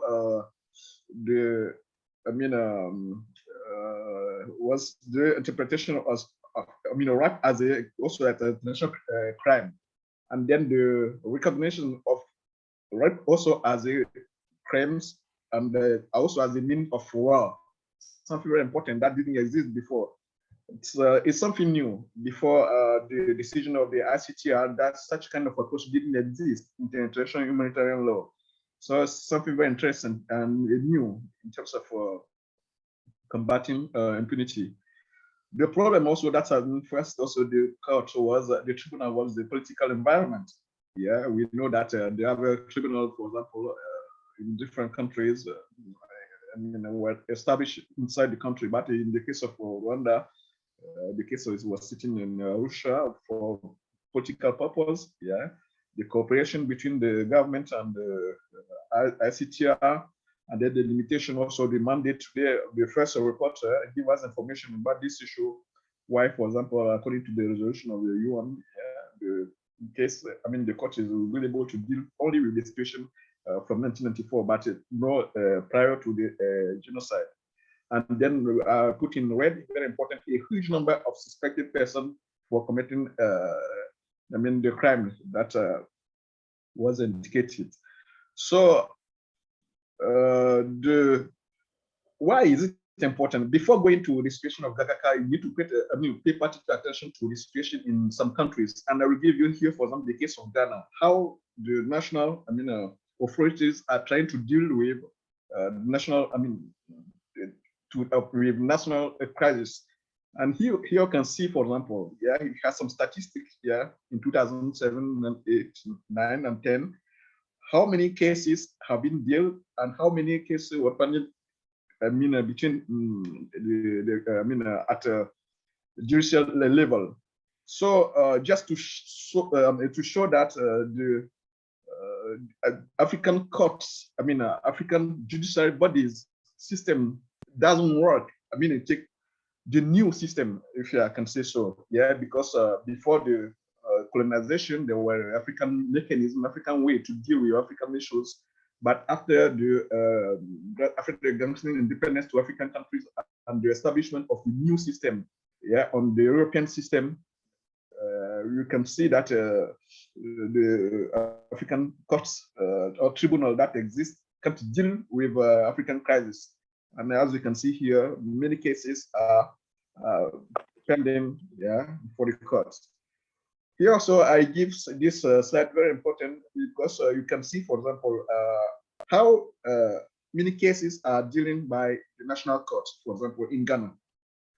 Only 32, as you can see, 32% of cases are dealing by national court. And if you refer to other mechanisms that exist, traditional traditional chiefs, or as we call the kings and so on. family mediations and police and so on. You can see, for example, the place of other mediations in terms of conflict resolution in Africa, more than official procedure. Also, here you can see the same slide in terms of reference to national, traditional mediation system that exists also in Ghana. Something very important. Then also, what's happened, taking into account such approach, on massive concept of dealing problem in Africa. 3 minutes left. 3 minutes. Okay. So we can see Ghana at level try to, give adopt a special law that gives such a kind of opportunity to deal with problems in Africa. So we have also, for example, here in Liberia, how many people, for example, refer to national court? Only 3%, as you can see, when 40% prefer the traditional method, traditional mediation. So if you go to Nigeria also, there are also such kind of approach to deal with crisis at regional level, different regions. Also, so coming back to GACACA, why it was established and what was the achievement of the GACACA is something very important. That at the end we can conclude that the method that have been applied by the government of Rwanda is not new in Africa in terms of conflict resolution. So that's cool. It's even more practical than the European system of, if you can say so, European system. Why not? Because the new international law is basically, a European system. So take into account the previous, example that I provide and compare it to what's been done in Rwanda. I think that it was a good way to deal with such kind of a problem that occurred in Rwanda after the genocide. So the main sentences, as you can see, also here you can see, imprisonment and also forced labor as a kind of sentence instaured by the GACACA. And so the achievement for me is here very important, restoration of dignity and so on. We can get the same result using the traditional method. We can get the same result than using the European method, because the European method of mechanism didn't work in Africa. That it doesn't work. That's real, and so we need to take into account in the future. I will not do to give the criticism and so on. I think that later, if it will be interesting for some of you, I can share my slide with you. So I would like to stop here to say that, this GACACA method is in conformity to the new trends that we have in Africa by giving African solution, problem we have by African solution. And so the traditional mediation that exists in Africa, in many cases, work even than the new method that we have within the current international law or current international humanitarian law. So thank you for your attention and sorry. So thank you very much, Yaonikes. Dear colleagues, any questions, any comments on this? Okay, we still have one speaker for discussion, right? Just for several minutes. I would, yes, ambassador, right? And after ambassador, the Dr. Jean-Baptiste Boukourou from Bujumbura International University, right? Please, Excellency Ambassador, you're welcome. Yeah. Yes, thank you very much. Thank you to Mr. Addo for his presentation. And I just have one question, because looking at the statistics of people who were sentenced and those who are still, cases may be still pending. And can he tell us how many from the warring parties? Because we know that there were government forces, former government forces, and rebel forces fighting. And I think if I'm not mistaken, there has been reports that both rebels and government forces made atrocities, made crimes against humanity, and investigations were launched. So I would like to ask him how many from the rebel group were sentenced among these 62, and how many from the government side. Thank you. Thank you. That was one of the problems when I didn't really get a lot of time to show, the whole, to explain the detail my slide. It was one of the points. Yeah, when we were talking, or one majority scholars were talking about the criticism. Yeah, the criticism of the this court. You know that as we mentioned, from the former front, yeah, from the former liberal front organization, military forces, they were withdrawn from the competence, yeah, of the because of course they have the power. You know, that is also a kind of what we call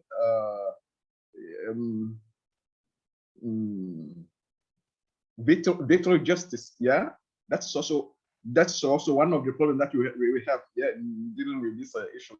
So I fully agree with you. That is a great problem, yeah. But as I mentioned, that is not new in the history of humanity. Remember the case of the Second World War. There was also atrocity by many sides. But you know, that is as we used to say, just yeah, victory justice. So who want to can give his position, who is in the position of force? Yeah, of course, used to. Dictate the position what to do. Yeah. Mm-hmm. Thank you very much. And Jean-Baptiste Boukourou, the Dean of the faculty at Bujumbura International University, please, for a short comment, probably right 2-3 minutes, please. Jean-Baptiste, could you hear us?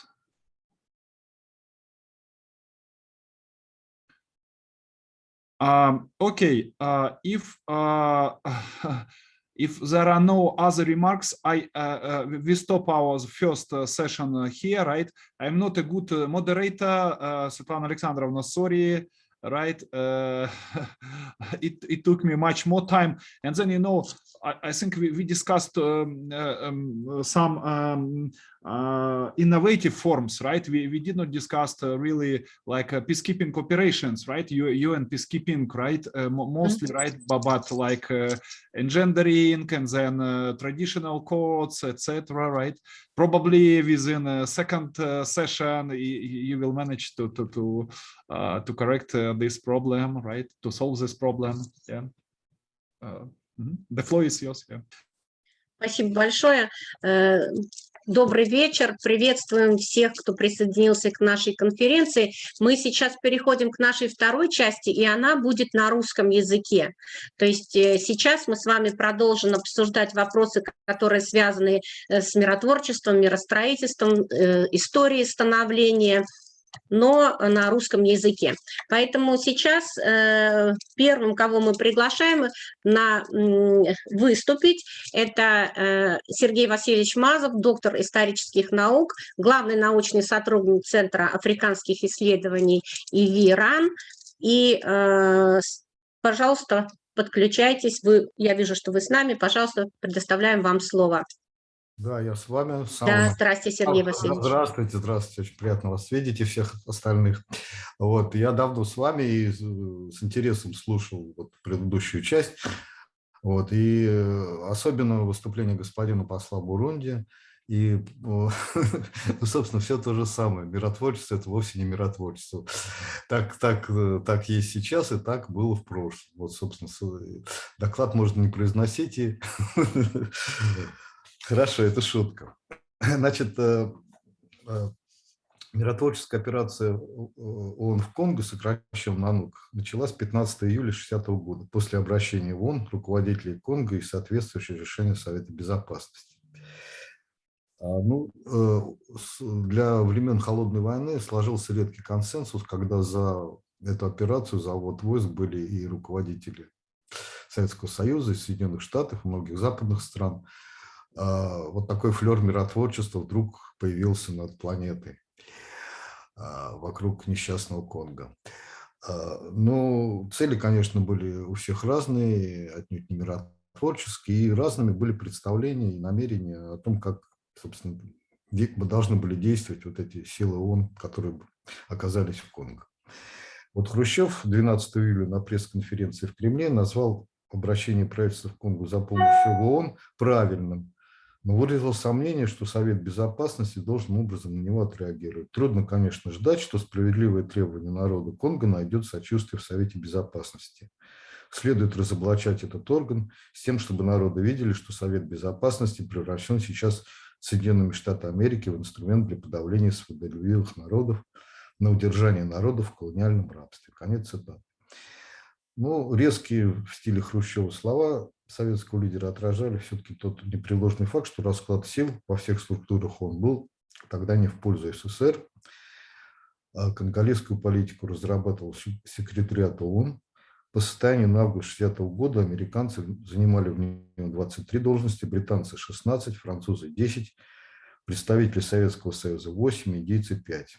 Ну, а главное, что внутри секретариата существовал и действовал неофициальный конголезский клуб. Это был штаб при генсеке Даги Хамаршельде. Клуб располагал всей полнотой информации. Туда поступали секретные телеграммы сотрудников ООН из Конго, и эти донесения резко отличались от приглаженной картины, которая давалась в официальных сообщениях, которые распространялись уже среди делегатов Генеральной Ассамблеи. А все важные решения принимали Хамаршельд и 3 американца: Ральф Банш, Андрю Корде и Гейнс Выжгов. Неформальная конголезская четверка, сложившаяся в обстановке строгой секретности еще в январе 1960 года. Банча, первого афроамериканца, удостоенного Нобелевской премии, Хамаршельд сделал своим специальным представителем в Конго. Социалистическим странам в этом клубе места не нашлось. Член секретариата от СССР Георгий Аркадьев не допускался не только к процессу принятия решений, но и к серьезным донесениям сотрудников ООН из Конго. Переписка по Конго хранилась у Вижгов, а его формальный начальник, заместитель генсека по политическим вопросам и делам Совета Безопасности Аркадьев, доступа к ней не имел. Вот такая была ситуация в ООН, и поэтому где-то негодование Никиты Сергеевича можно понять. Хотя слова, конечно, надо было выбирать другие.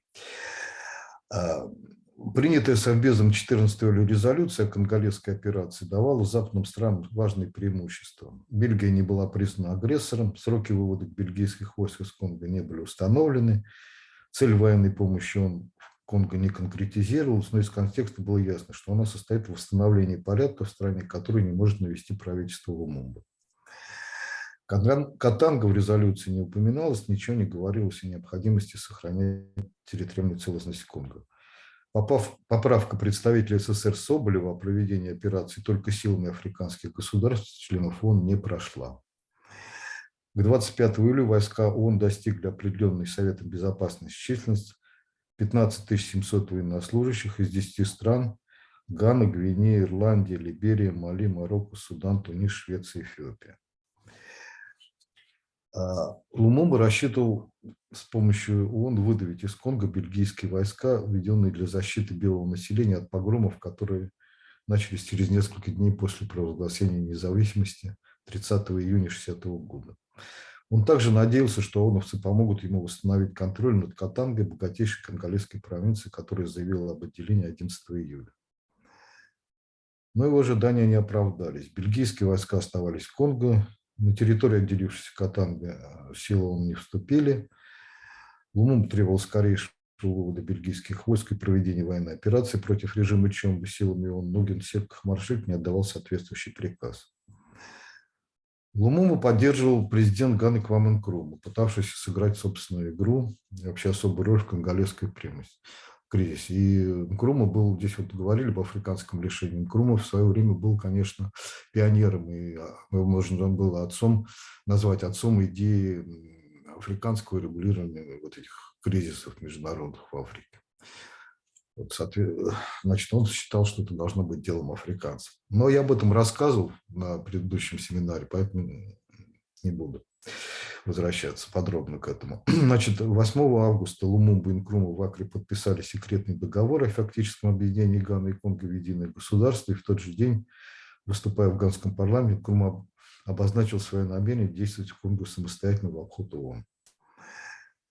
Нкрума заручился поддержкой Советского Союза. По его просьбе в Гану были предоставлены самолеты Ил-18 с экипажами для переброски ее войск в Конго. После соответствующего секретного запроса ганского президента 11 августа президиум ЦК КПСС утвердил указание временного поверенного в дела СССР в Гане, где в частности говорилось: советское правительство выражает готовность, если в этом возникнет необходимость, оказать правительству Ганы возможную помощь, в частности путем поставки правительству Ганы оружия. Конец цитаты.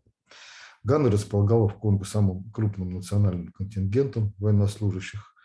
В июле 1960 года их было 2340, впоследствии стало 8396. Кроме того, в Конго работало 370 офицеров ганской полиции. На проходившем 8-9 августа заседании Совета Безопасности советский представитель Кузнецов заявил, что присутствие войск ООН в Конго объективным стало служить прикрытием продолжающейся оккупации бельгийскими войсками Катанги и предложил ввести туда ганский контингент, готовый помочь федеральному правительству укрепить независимость и сохранить территориальную целостность. Конец цитаты.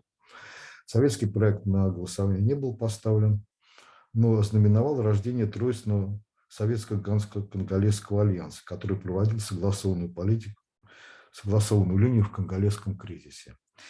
Ну, альянс вскоре распался, все его участники один за другим оказались вне конголезской игры благодаря скоординированным усилиям и действиям администрации США, Хамаршельда и противников Лумумбы внутри Конго. Первым стал Лумумба. 12 августа Хамаршельд в сопровождении 2 рот шведских солдат из контингента ООН прибыл в столицу Катанги Элизабетвиль, встретился с лидером сепаратистов Чомбо и договорился о выводе бельгийских войск. Через неделю он начался, и части ООН стали занимать позиции в населенных пунктах провинции. Ганских формирований в Катанге не было. Лумумба решил подавить сепаратизм собственными силами. 24 августа федеральная армия начала наступление на Катангу. Для переброски войск использовали 100 советских грузовиков ГАЗ-63 и 10 самолетов Ил-14, которые в нарушении резолюции Совбеза были поставлены в обход ООН. Значит, администрация США оценила в кавычках военный успех Лумумбы и запустила загодя подготовленный план его свержения с помощью президента Косолобу. 5 сентября он объявил по радио об отставке Лумумбы. Значит, войска ООН, здесь Банча сменил другой представитель конголезской четверки Кардье на посту представителя генерального секретаря, и войска ООН здесь просто открыто встали на сторону, так сказать, Косолобу. Они взяли под охрану его резиденцию, заняли аэропорт и все ключевые точки столицы Акра. И особо важное задание было дано ганскому контингенту – заблокировать радиостанцию Леопольдвиль. Ганцы разоружили и выдворили с радиостанции охранявшие конголезских солдат. Нкрума не вмешался, фактически сдал Лумумбу в единомышленника и друга. Лумумбу пригрозил разрывом отношений с Ганой, если войска не покинут радиостанцию. Ну, трагическая судьба Лумумбы известна, но какую роль в этой драме сыграли миротворцы ООН? После второго переворота, когда власть захватил Мабуту, Лумумба пытался договориться с ним. Их встреча в военном лагере Леопольдвилля закончилась тем, что Лумумба атаковала толпа разъяренных солдат. От линчевания его спасли военнослужащие контингента ООН. Больше 3 месяцев он находился под охраной войск ООН в бывшей резиденции бельгийского генерал-губернатора. ООНовцам пришлось применить оружие, чтобы не допустить туда вооруженных сторонников Мабуту, пришедших с ордером на арест Лумумбы. После его побега 27 ноября 1960 года защита он была снята, он был передан Мабуту, а тот отправил его в Катангу буквально на растерзание Чомбо. Шведский контингент ООН, охранявший аэропорт Элизабетвилля, бесстрастно наблюдал, как избитого до полусмерти Лумумбу выводили из самолета, чтобы ввести в резиденцию Чомбо для расправы. Спасти режим Лумумбы его самого СССР отказался не в силах. На военное вмешательство в Конго Хрущев благоразумно не пошел. был риск столкнуться с войсками ООН, а шансов на победу над силами НАТО при отсутствии авианосцев и удаленности боеснабжения практически не было. Планы, в общем, военного вмешательства разрабатывались. Вот в проекте заявления советского правительства о положении в Конго 9 сентября, которого я нашел в архиве МИДа, говорилось о прямом военном содействии законному правительству Конго. Но эта фраза была вычеркнута. Но без этой фразы заявление было беспрецедентно резким. Впервые серьезные претензии выдвигалось к самому Хамаршельду. Генеральный секретарь ООН не проявил минимум объективности, который требовался от него в сложившейся обстановке. В общем механизме ООН его голова оказался именно той частью, которая наиболее откровенно работает в пользу колонизаторов, компрометируя этим в глазах народов Организации Объединенных Наций. Для нормализации ситуации предлагалось отстранить командование, которое использует не по назначению войска, он предоставить законному правительству возможность осуществлять свои суверенные права и власть на всей территории Конго. В секретных посланиях и в ходе конфиденциальных бесед советские представители предлагали лидерам государств, чьи войска находились в Конго, передать их в распоряжение правительства Лумумбы. Гарантии силовой поддержки не давались. Были только обещания потребовать в Совете Безопасности отстранения дискредитировавшего себя командования в Конго. Ну, понятно, что заведомо неудачным исходом голосования, поскольку большинство там было в США и их союзников. И согласиться на такое разве мог разве что политический самоубийца. Ну, таковых среди лидеров афроазиатских стран не нашлось. И показательный диалог состоялся, например, 12 декабря 1960 года между заместителем министра иностранных дел Семеновым и послом Объединенной Арабской Республики УССР Мохаммедом Эль-Куни. Посол проинформировал, что правительство его страны рассматривает вопрос о выводе своих войск из Конго. Не откроет ли вывод войск африканских стран из Конго возможности для установления неограниченного господства там западных стран? Задал риторический вопрос Семенов и получил откровенный ответ. Одна ОАР без поддержки СССР и других своих друзей ничего не сможет сделать в Конго. Поэтому я хотел бы заручиться поддержкой в этом деле. На что Семенов заявил: мы не имеем каких-либо особых интересов в Конго. Конец цитаты. Убедившись, что советской помощи ждать не следует, посол сообщил, что правительство его страны окончательно решило отозвать свои войска из Конго и выразил надежду, что другие африканские страны, чьи контингенты задействованы в операции, поступят так же. И вот в течение зимы и весны 1961 года свои контингенты из Конго вывели Гвинея, Индонезия, Марокко, Объединенная Арабская Республика, Судан, Цейлон, Югославия. В операции были привлечены новые страны, и национальный состав сил АНУК стал выглядеть так: Австрия, Аргентина, Бирма, Бразилия, Гана, Дания, Индия, Иран, Ирландия, Италия, Канада, Либерия, Малайзия, Нигерия, Нидерланды, Норвегия, Пакистан, Сьерра-Леоне, Филиппины, Швеция и Эфиопия. Численность контингента достигла почти 20 тысяч человек. Из стран с левыми режимами осталось только Гана. Нкрума по-прежнему надеялся стать самостоятельным игроком в конголезском кризисе, но оказался заложником собственных амбиций и был вынужден играть по правилам коллективного Запада. Хрущев же попытался выйти из конголезского кризиса, сохранив державное лицо Советского Союза и собственную репутацию, в основном за счет пропагандистской кампании против Генсека ООН и за глобальную реформу этой организации. Хрущев узнал о перевороте МАБУ, находясь на борту теплохода «Балтика», отплывшего 9 сентября из военно-морской базы Балтийска около Калининграда в Нью-Йорк, где советский лидер намеревался принять участие в работе 15-й сессии Генеральной Ассамблеи ООН. Расстроенным плохими новостями Никиту Сергеевича осенили две идеи: устроить на сессии жаркую баню Хамаршельду, из-за которой американцам удалось использовать в своих целях командование войск ООН, и связать ему руки, создав тройку: орган коллективного руководства ООН в составе 3 генеральных секретарей, одного из социалистических стран, другого от западных и третьего от нейтральных. Возразить решился только Громыко. Это противоречит нашей линии, препятствует ревизии устава ООН. Но Хрущев его не услышал. Полемика Хрущева с Хамаршельдом на сессии вошла в анналы истории. Ее полностью выиграл Хамаршельд. Критика Хрущева носила личностный, порой оскорбительный характер. Он призвал Хамаршельда уйти в отставку и заменить пост генсека тройки. Хамаршельд аргументированно доказал, что это приведет к параличу ООН, что ударит в первую очередь по неприсоединившимся странам. За предложение Хрущева проголосовали только социалистические страны, остальные поддержали Хамаршельда.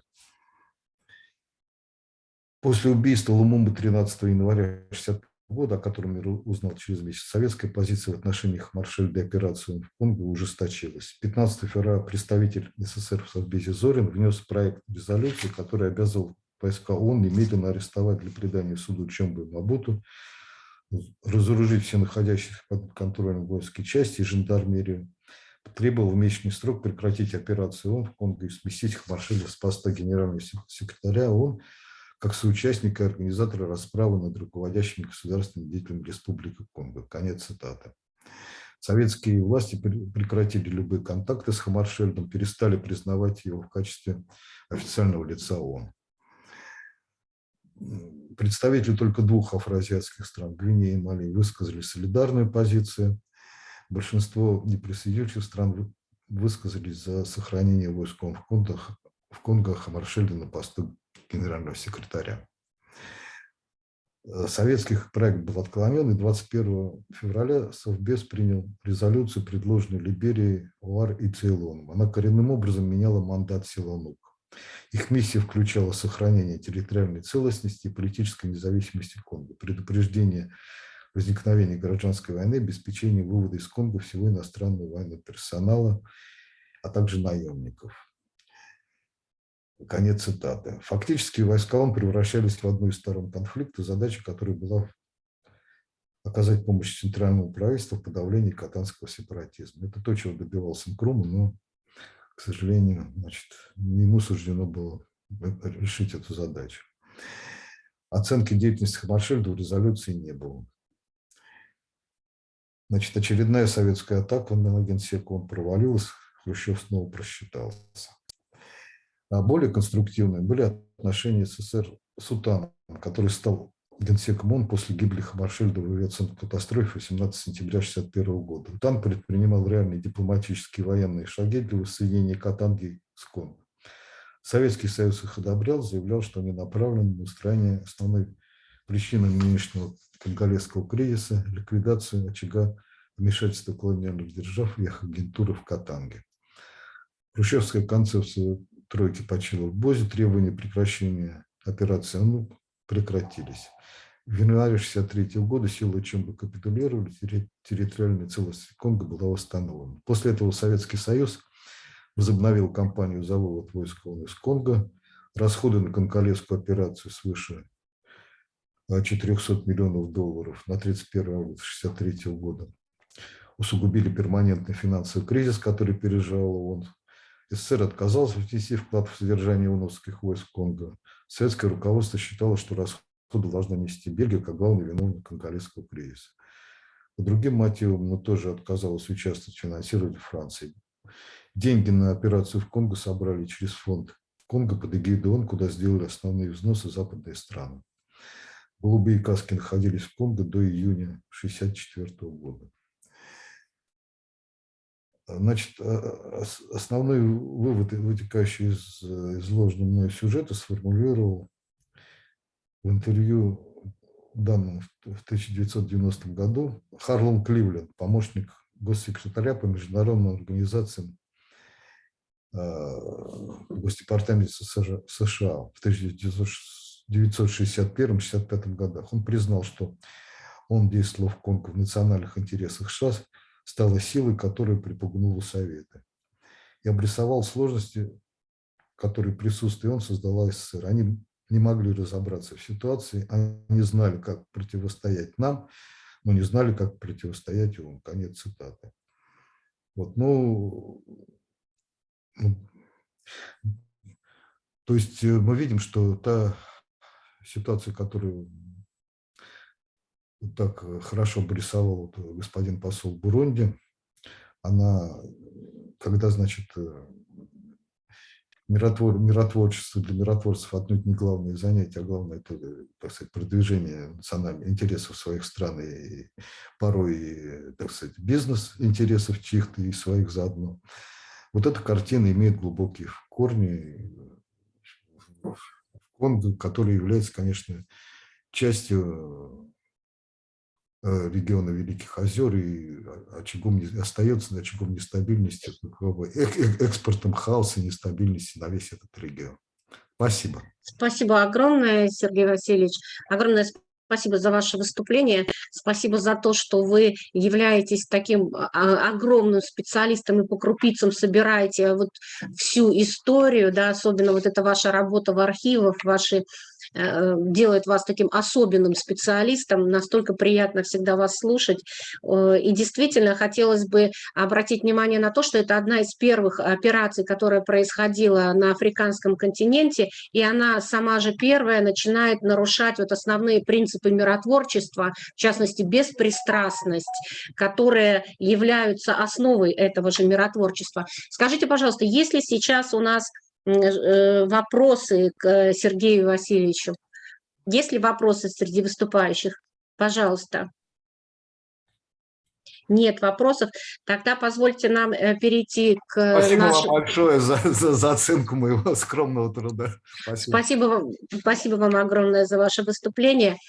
Сейчас мы предоставляем слово Харитоновой Елене Владимировне, кандидату психологических наук, старшему научному сотруднику Института Африки Российской академии наук. Пожалуйста, Елена Владимировна.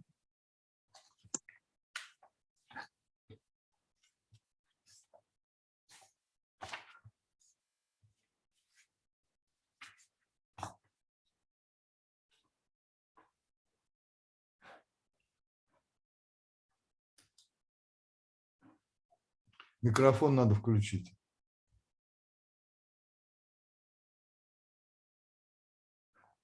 Микрофон... Вас не слышно, не слышно.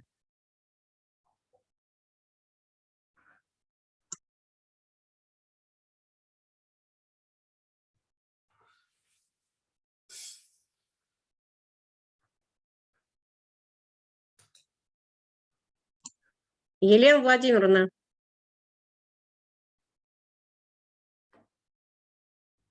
Да. Но в связи с тем, что, наверное, есть какие-то технические проблемы, которые пытаемся решить сейчас, для того, чтобы не затягивать с нашим семинаром, я предложила бы сейчас заслушать наше следующее выступление, а потом уже Елена Владимировна завершит работу, если вот сейчас, в ближайшие минуты, она не сможет подключиться. Давайте предоставим слово тогда Наталье Викторовне Ивкиной, доценту кафедры теории и истории международных отношений Российского университета дружбы народов. Пожалуйста. Добрый день, Наталья уважаемые Викторовна. коллеги.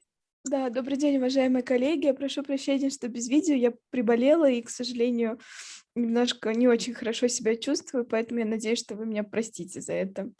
Темой моего доклада является политика Европейского Союза в районе Великих Африканских Озер. И на самом деле, действительно очень интересно следить за тем, как не отдельные страны Европейского Союза, многие из которых были метрополиями, да, в колониальный период, но как Евросоюз, как интеграционное объединение, прошу прощения, действуют в различных субрегионах, да, в Африке. И, собственно говоря, сегодня поговорим о районе Великих Африканских озер и о некой стратегии Европейского Союза в этом регионе. На самом деле, сам Европейский Союз и эксперты по ЕС в Африке, они утверждают, что существует на самом деле ряд ограничений, которые мешают на сегодняшний день проведению нормальной, взвешенной, сбалансированной политики ЕС как интеграционного объединения в различных регионах в Африке. Но эти все недостатки, да, и ограничения, они фактически нивелируются, да, неким таким некими усилиями, да, от которых, собственно говоря, потом европейские страны получают очень хорошие дивиденды. Вот в предыдущем докладе нам как раз-таки рассказали, да, о том, как на самом деле миротворчество, да, как оно осуществляется, и что это не совсем альтруистические, да, инициативы отдельных стран и международных организаций. Собственно говоря, здесь, ну, приблизительно та же самая ситуация с точки зрения именно восприятия, да, этой ситуации в реальности. Ну, первый тип ограничения, да, политики, это ЕС сам задекларировал, что будет в регионе, ну, собственно говоря, Великих Африканских озер и в других регионах, в том числе африканских, да, делать только то, что либо просят, да, правительства стран, либо то, что не противоречит тем нормам, да, и устоям, которые есть у правительств африканских стран. На самом деле, сейчас чуть попозже мы посмотрим, что это не совсем так, и данное ограничение, ну, не всегда и работает, да, не всегда действует для тех стран, в рамках которых вот мы будем сегодня это обсуждать.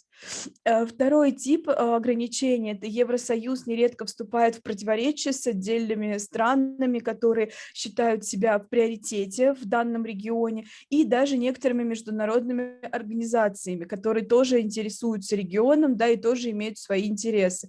И при этом Евросоюз декларирует, да, что они готовы договариваться по определенным вопросам, но, к сожалению, не всегда это удается, да, не всегда странам удается, точнее, Евросоюзу как интеграционному объединению удается договориться с рядом стран. Ну и даже внутри самого Европейского Союза, да, между Великобританией и Францией, которые были метрополиями, но не имели сильных позиций в районе Великих Африканских озер, даже им удается найти противоречия, несмотря на то, что они были членами Европейского Союза, сейчас Великобритания вышла из состава. Очень взвешенная, интересная позиция у Германии есть по ряду вопросов, ну, тоже чуть попозже поговорим об этом. Ну и третий тип – это разделение сложности, да, разделение проведения так называемых watershed между интересами Европейского Союза как интеграционного объединения и отдельными странами Европейского Союза. То есть если это идет в разрез, например, с интересами Франции, да, или идет в разрез с интересами Великобритании, то, соответственно, Евросоюз начинает буксовать, решение по выделению, например, средств через различные программы начинает проседать, и, соответственно, решения не принимаются. Последнее решение, которое о выделении вот в марте 2021 года, да, было принято по выделению 54 миллионов евро на поддержание безопасности и экономических показателей стран Великих Озер, да, прежде всего, ну, мы сейчас посмотрим, да, кому сколько выделили, ну, соответственно, тоже принималось очень долго, в течение 4,5 месяцев обсуждали, и страны очень-очень сложно, да, несколько этапов голосования. Мы знаем, что в Евросоюзе это, ну, с точки зрения процесса голосования сильно растягивается в условиях большого количества стран. Финансовые инструменты, да, которые используют на сегодняшний день Европейский Союз странам региона Великих Африканских озер, это все те же страны, все те же механизмы, да, которые используются и для Африканского рога, и для Гвинейского залива, но при этом, конечно, стараются, учитывая, да, положение этих стран, стараются, конечно, выделять, да, достаточно большие средства, и с учетом пандемии, да, это тоже очень очевидно, да, именно по количеству выделенных средств.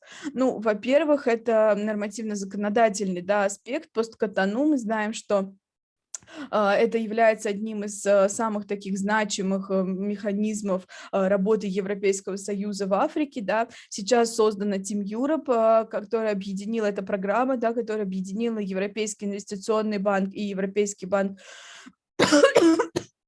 реконструкции и развития, и, соответственно, сейчас это, ну, занимает такое достаточно весомое место, второе после КОВАКСа. Фонд Билла и Мелинды Гейтс, да, это инвестиции в социальные и гуманитарные проекты, борьба со стихийными бедствиями, тоже это не государственная, да, это не государственная структура, которая также вкладывает средства, да, работает с Европейским Союзом очень-очень тесно.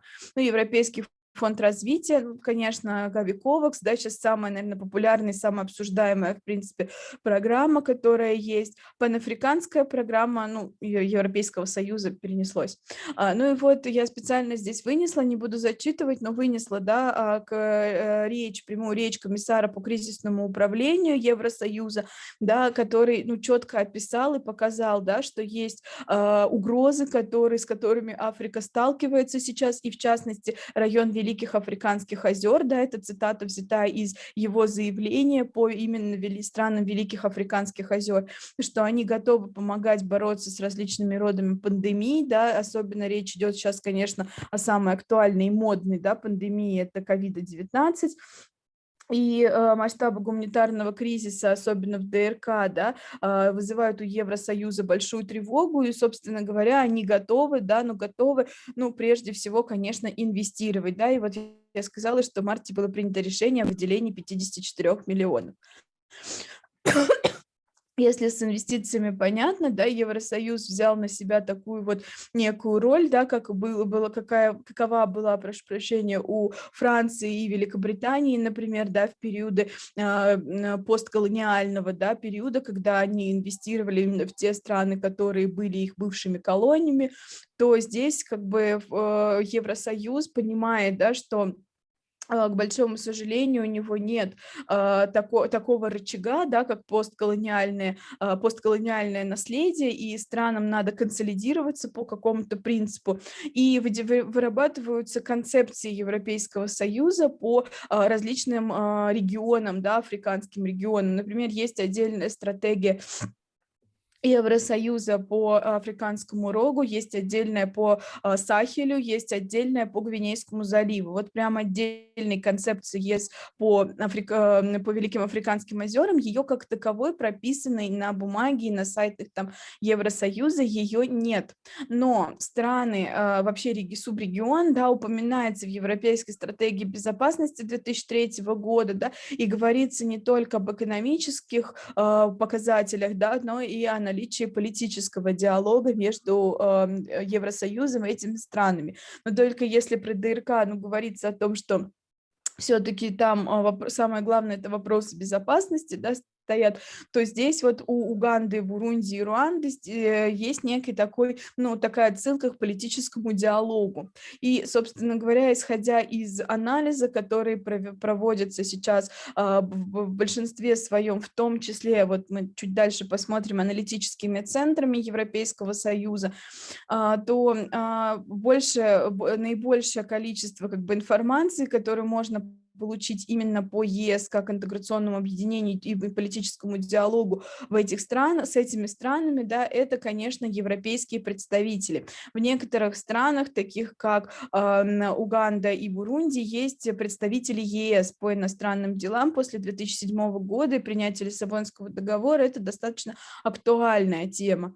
И послы европейских стран вот к тому, что возвращаемся к одному из первых постулатов, ограничивающих деятельность ЕС в странах района Великих Озер, да, и говоря о том, что они стараются ограничивать себя, да, допускать только те действия, которые легитимны с точки зрения норм международного права и одобрения со стороны африканских стран, то здесь, конечно, ну, прослеживается некое такое вмешательство, да, во внутренние дела и Руанды, и Бурунди, и Уганды, потому что открыто критикуются и работают со средствами массовой информации, да, происходит работа со средствами массовой информации. Послы европейских стран постоянно выражают озабоченность неким отсутствием в этих странах свободы слова, свободы выражения, да, свободы средств массовой информации, поддерживаются, по крайней мере, на словах, да, иногда и на деле оппозиционные партии, которые провоцируют, да, в том числе и конфликтные ситуации в регионе, и постоянно.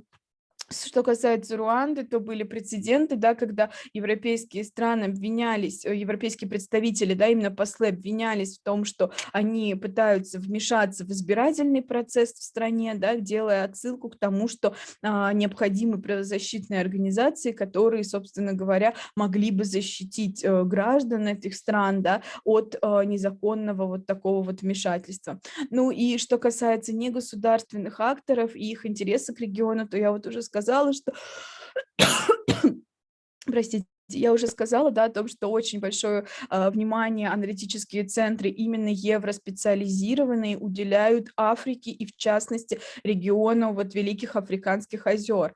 То есть речь идет не о конкретно британских, французских или немецких аналитических центрах, да, а именно о евроспециализированных, то есть о тех, которые работают преимущественно на Евросоюз, да, и занимаются интересами, продвижением интересов Европейского Союза в различных регионах мира. В частности, например, вот создаются вот такие вот некие breakfast meetings, то есть это очень распространенная, да, форма дискуссии, очень распространенная форма диалога по определенным проблемам. Мы видим, что выделяется прям непосредственно регион Великих Африканских озер. И то же самое вот здесь мы видим, да, что приглашаются модераторы также, да, приглашаются для обсуждения, ну, проблем, которые с этим связаны. Причем вот большинство из этих аналитических центров, они базируются в Брюсселе, и в Брюссель приглашаются эксперты по Африке со стороны стран Европейского Союза, и они занимаются тем, что работают на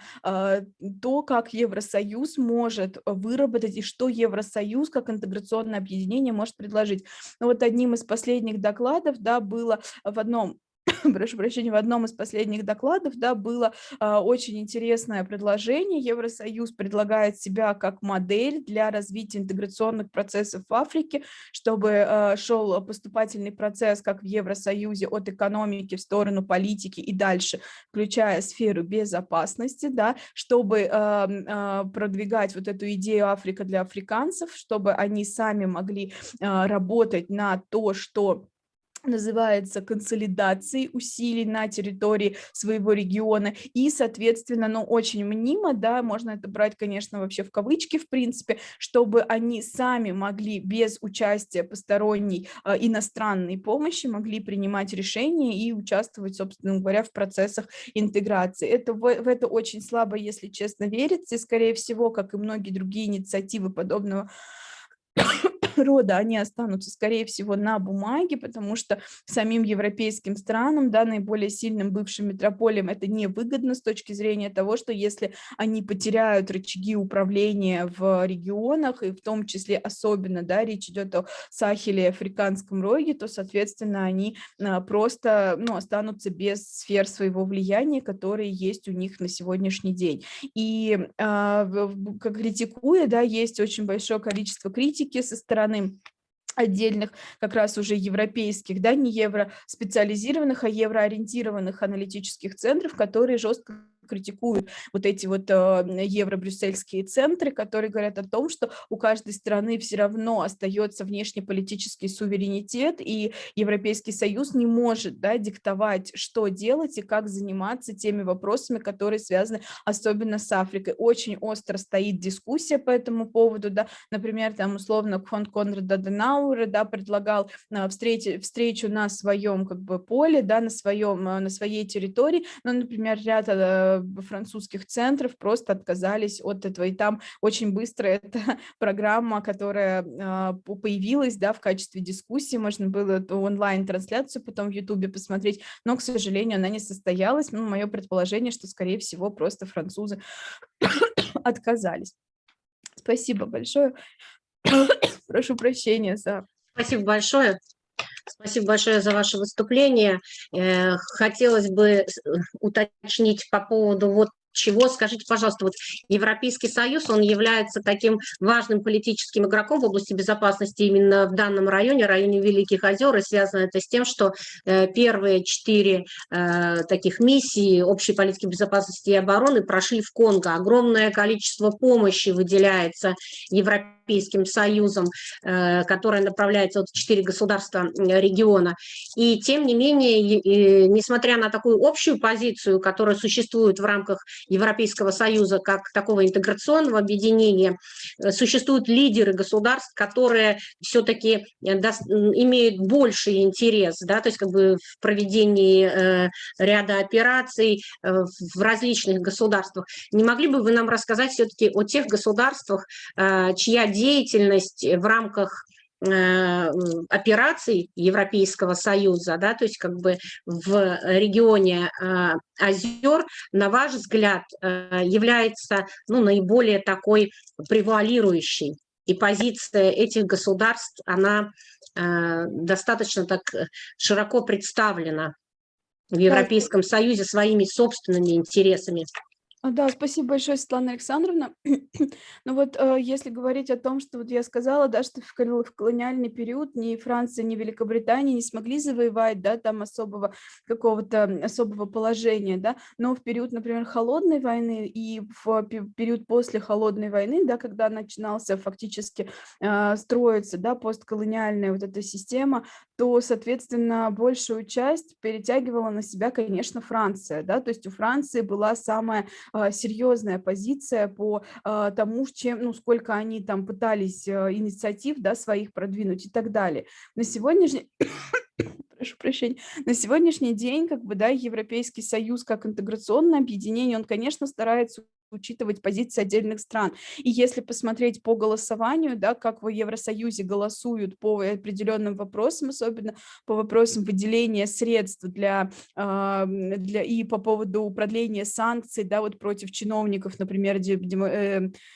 Демократической Республики Конго, да, ДРК в 2019 году, да, до декабря 2019 года сначала продлевали, потом опять продлил Совет ЕС, то, соответственно, по голосованию, да, конечно, больше всех как бы сыграла роль именно Франция, то есть ее позиция оказалась самой такой,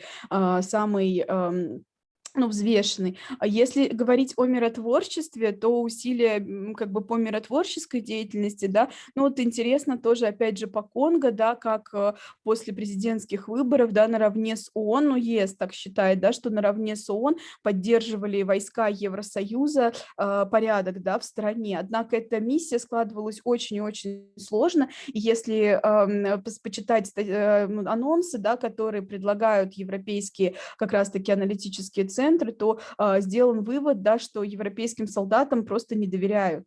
То есть Евросоюз прислал на африканский континент где-то 2200 солдат вот именно для этой операции, да, среди которых были в том числе и немецкие, например, да, военнослужащие, где-то там около 750-780, сейчас вот не скажу точно, да, это было и размещение прежде всего, да, в Демократической Республике Конго. И сам Евросоюз, да, декларировал, что главная задача контингента — это просто присутствие, да, отпугнуть желание со стороны там протестующих, да, например, чтобы спровоцировать какое-то вооруженное столкновение. Официально, как бы, да, самые такие серьезные позиции сейчас у Франции, но вот и Германия тоже очень интересные, да, проекты предлагает, и кроме того, что Германия, конечно, обладает особыми инвестиционными возможностями. Конечно, если задаться целью, да, и посчитать, кто больше инвестирует, то мне кажется, что у Германии есть шанс получить как раз-таки, преимущество в этом вопросе. Спасибо большое. Пожалуйста, есть ли еще вопросы? Можно? Пожалуйста. Большое спасибо, Анатолия Викторовна. Вот, желаю здоровья еще. Спасибо, профессор. Вот. У меня такой вопрос, да? Говорит, Конго — это огромная территория, но не буду говорить, да, трагической судьбе этой территории. Это огромное государство, больше, чем на самом деле Западной Европы, да? И Киншаса практически не контролирует, да? Не всю территорию контролирует правительство. Оказывает ли Европейский Союз Киншасу укрепление государственных институтов, чтобы каким-то образом когда-то начал контролировать, как-то управлять территорией? Спасибо. Спасибо большое за вопрос, профессор Нагуси. Интересно сказать, да, конечно, хотелось бы очень сказать, что оказывает и положительное какое-то, да, влияние, но, к сожалению, можно сказать, что оказывает и деструктивное. На самом деле, если почитать, да, опять же, немецкие, да, источники информации и посмотреть на то, как вообще, в принципе, местные жители настроены по отношению к действиям европейского, вообще европейских стран, да, на этой территории, то, конечно, говорят о том, что очень очень даже деструктивно. Ну, во-первых, о том, что европейцы готовы оплачивать, например, выборы, да, в стране и как раз-таки заботятся о том, чтобы поставить под контроль какого-то своего, да, ставленника эту всю территорию. Вот, например, даже, опять же, сами немецкие эксперты говорят о том, что к сожалению, да, и до сих пор нет какого-то четкого плана действий, чтобы можно было, ну, там, людям, да, высказать свое волеизъявление таким образом, чтобы оно не ставилось под сомнение. То есть это по факту, да, не для Евросоюза как интеграционного объединения, даже для отдельных европейских стран, вот о которых мы только что говорили, да, это пока практически невозможно. И в чем заинтересованы, как бы, да, европейские страны, заинтересованы ли они сами по себе в стабильности этого государства, да, то есть заинтересованы ли они, чтобы появился человек в стране, который будет четко контролировать, да, и территорию, и силы, и оппозиционные силы, да, и облегченный, пропадет фактически, да, облегченный доступ к залежам природных ископаемых, которыми вполне себе богата, да, республика, и в случае победы какого-то сильного лидера, да, какого-то сильного, скажем так, да, человека, который сможет контролировать эту территорию, то геологоразведка, горнодобывающая промышленность, да, они получат новый как бы толчок для развития, и это, опять же, европейским странам невыгодно. Кроме того, на территории есть и французские, и бельгийские, как бы, да, компании, которые работают там, в том числе даже по сельскому хозяйству, да, потому что и по фермам, да, и так далее. И они тоже, опять же, да, не смогут уже пользоваться вот этой самой нестабильной ситуацией в стране. Конечно, что касается, если продолжая ваш вопрос, да, что касается миротворчества, то, соответственно, миротворческие силы Европейского Союза, к сожалению, тоже там не так уж прям сильны, да, как есть. Они, да, проводят встречи с руководителями, вот, например, администрация различных районов Киншасы, да, недавно появилась информация, что они пытались донести до них, что они готовы там по миротворчеству помогать, что если вдруг что, они по первому же желанию там правительства покинут территорию, да, но все это остается чисто в вопросах заявления, да, на бумаге, то есть это не реализуется с точки зрения практического какого-то воплощения. То есть у Евросоюза такая очень говорибельная функция в этом регионе, да, вот я выступала по Африканскому рогу и Сахелю, это было даже более конструктивно, да, по Гвинейскому заливу там есть вот в рамках операций, да, особенно морских, там есть хоть какие-то усилия, да, здесь в основном это вот говорение и вот, собственно говоря, какие-то заявления, да, помогать контролировать и создавать какие-то они не помогают и не создают. Спасибо. Спасибо вам большое. Я смотрю, у нас пока нет вопросов. Есть вопросы к Наталье Викторовне? Если нет, Елена Владимировна, давайте попробуем. У вас все нормально со связью? Отлично. Вторую попытку. Отлично. Я прошу прощения за такой безобразный в последний момент сбой. Я сейчас попробую на экран вывести презентацию. Так. Сейчас. Так, есть. Прежде всего, я хочу поблагодарить уважаемых организаторов за приглашение и хотела принести свои извинения за то, что я первый раз у вас не очень была знакома с форматом, не знала, что часть на английском, часть на русском, поэтому моя презентация будет частично на английском, частично на русском. Вот так. Меня слышно? Вас слышно, просто пока еще не загрузилась презентация. Попробуйте еще вот демонстрацию экрана и выбрать у себя тот файл, которым вы хотите с нами поделиться. Да, сейчас пробую. Пожалуйста, нажимаем на зеленую демонстрацию экрана. А сначала на демонстрацию экрана? На демонстрацию экрана нажимаем, и потом выбираем тот файл, и внизу будет такое окошко «Применить».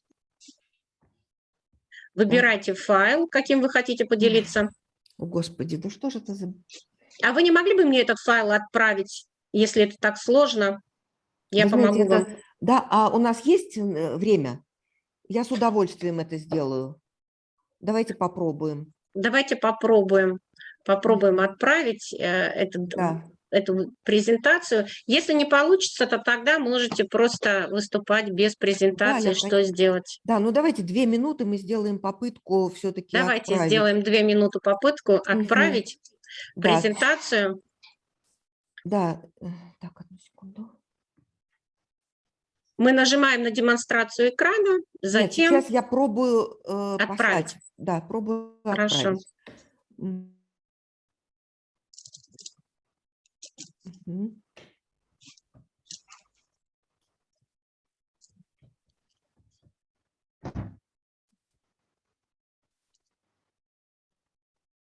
Так, ну, знаете, это просто какой-то так все вижу. Мгм.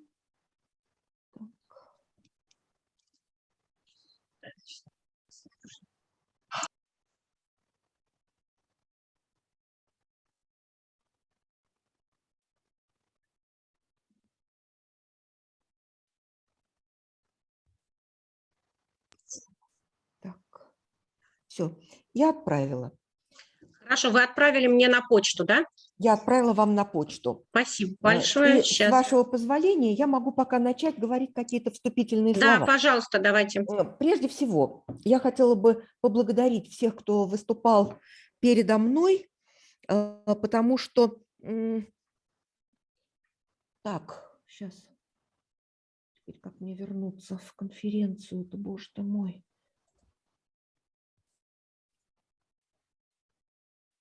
Так, все. Я вернулась. Прежде всего, я хотела поблагодарить всех предыдущих докладчиков, и мне очень понравилась та постановка вопроса и решения для африканских проблем. И вот в какой-то степени, меня слышно, да, мое выступление будет также касаться этой темы, потому что тема моего выступления будет касаться руандийской проблемы, проблемы, связанной с геноцидом в Руанде. И в связи с этим возник вопрос именно дилеммы, совершенно верно, дилеммы между европейским правом, между международным трибуналом и применением традиционных руандийских и, в общем-то, даже африканских этических и правовых систем, которые в Руанде были применены и решили вопрос подведения черты. Меня слышно, да, я надеюсь? Слышно. Угу. Да, Слышно, да, все нормально. Ага, хорошо. Пришло письмо мое? Светлана Александровна, мое письмо пришло? Угу. Очень хорошо. Спасибо большое. Так что одним из лозунгов... Так, что-то он у меня не... теперь только вы можете перемещать мои слайды, да?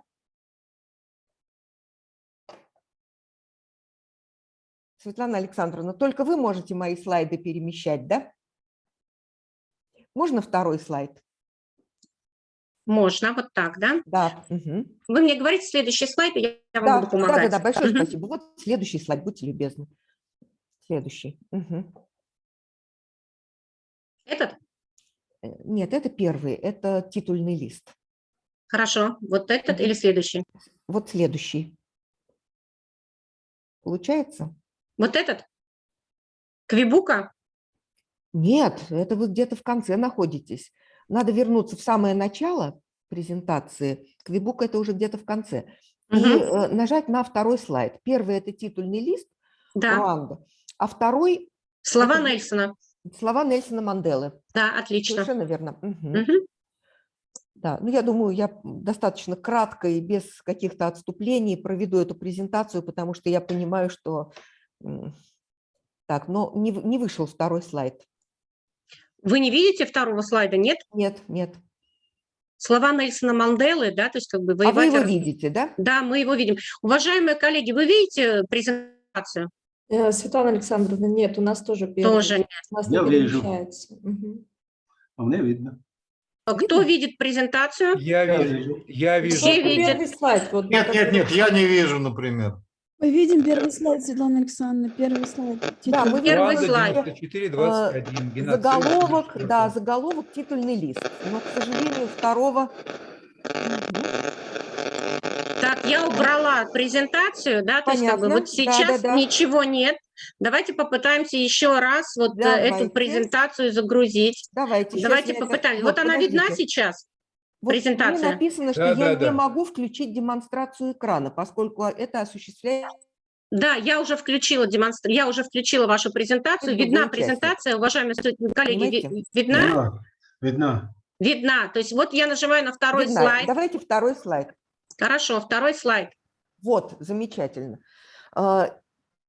Пафос того, что я хочу сказать, заключается в следующем. В словах Нельсона Манделы, который также применил в свое время после прихода к власти, после падения режима апартеида в Южной Африке, применил тоже способы решения постконфликтной ситуации при помощи традиционной этики. Это именно этика Убунту и формирование так называемых комиссий истины и примирения.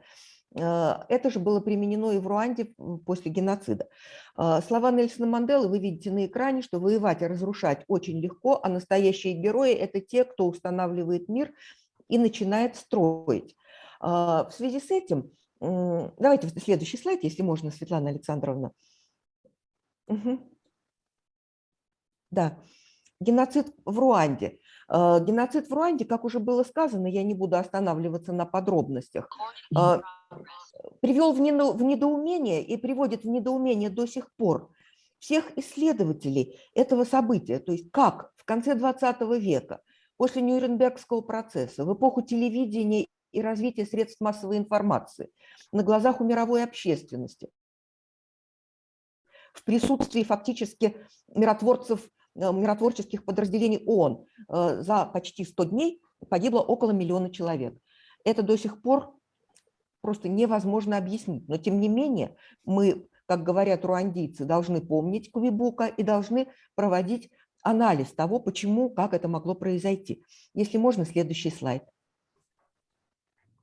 Это фотографии жертв геноцида. У них есть мемориал в Руанде, в Кигали, фотоагентство Reuters, где вот так вот фотографии жертв геноцида. Разумеется, не всех, потому что 1 миллион человек погибших невозможно было разместить ни в одном мемориале. Но, тем не менее, они постарались это сделать. Следующий слайд. В 2022 году отмечается 28-я годовщина геноцида народа Тутси, которая считается одной из самых мрачных глав в истории человечества. Геноцид таких размахов иногда в Европе и в Израиле сравнивают с Холокостом. И если по количеству жертв геноцид в Руанде все-таки уступает Холокосту времен Второй мировой войны, то по своей жестокости и к этническому меньшинству он беспрецедентен. Дело в том, что это был пример колоссального морального и этического падения, когда народ Тутси был назван тараканами, то есть не людьми. И когда и средства массовой информации, и деятели, такие как, ну, в общем, полковник Багасора, они призывали уничтожать не людей, а уничтожать тараканов. И страна была приведена в ужас, и те, кто потом убирал от трупов берега Великих Озер, они не могли найти слов для того, чтобы выразить свой ужас. Следующий, пожалуйста. Следующий слайд. Это на английском языке, можно следующий. Преступление и наказание. Я для себя выявила и сделала отдельный список 5 преступников, которые не персонально, но 5 виновных в геноциде. Следующий слайд. К числу преступников, виновных в геноциде Тутси, на мой взгляд, могут быть отнесены. Первое. Конечно же, непосредственные исполнители убийств и многочисленных изнасилований, которые были во время геноцида. В то же время в само убийство постепенно вовлекались не только те фанатики-ополченцы, хуту, подстрекаемые средствами массовой информации и рядом политических деятелей, но также и обычные рядовые жители, простые крестьяне. Ужас состоял в том, что убивать тутси становилось новой нормой. Нормой, не связанной ни с этикой, но это была поведенческая норма, во многом основанная на страхе, а во многом основана на том, что это была обязанность. Обязанность хуту, от которой было очень сложно отказаться, они могли быть сами репрессированы и убиты, если откажутся убивать тутси, и стало частью повседневности. Следующий слайд, пожалуйста. Следующий слайд такой. Вторым преступником, виновным в геноциде, можно назвать, безусловно, средством массовой информации. И вот это свободное радио и телевидение «Тысячи холмов», а Руанду называют «Тысячи холмов», страна «Тысячи холмов», которая открыто призывала хуту собираться в отряды, вооружаться, убивать тутси как тараканов.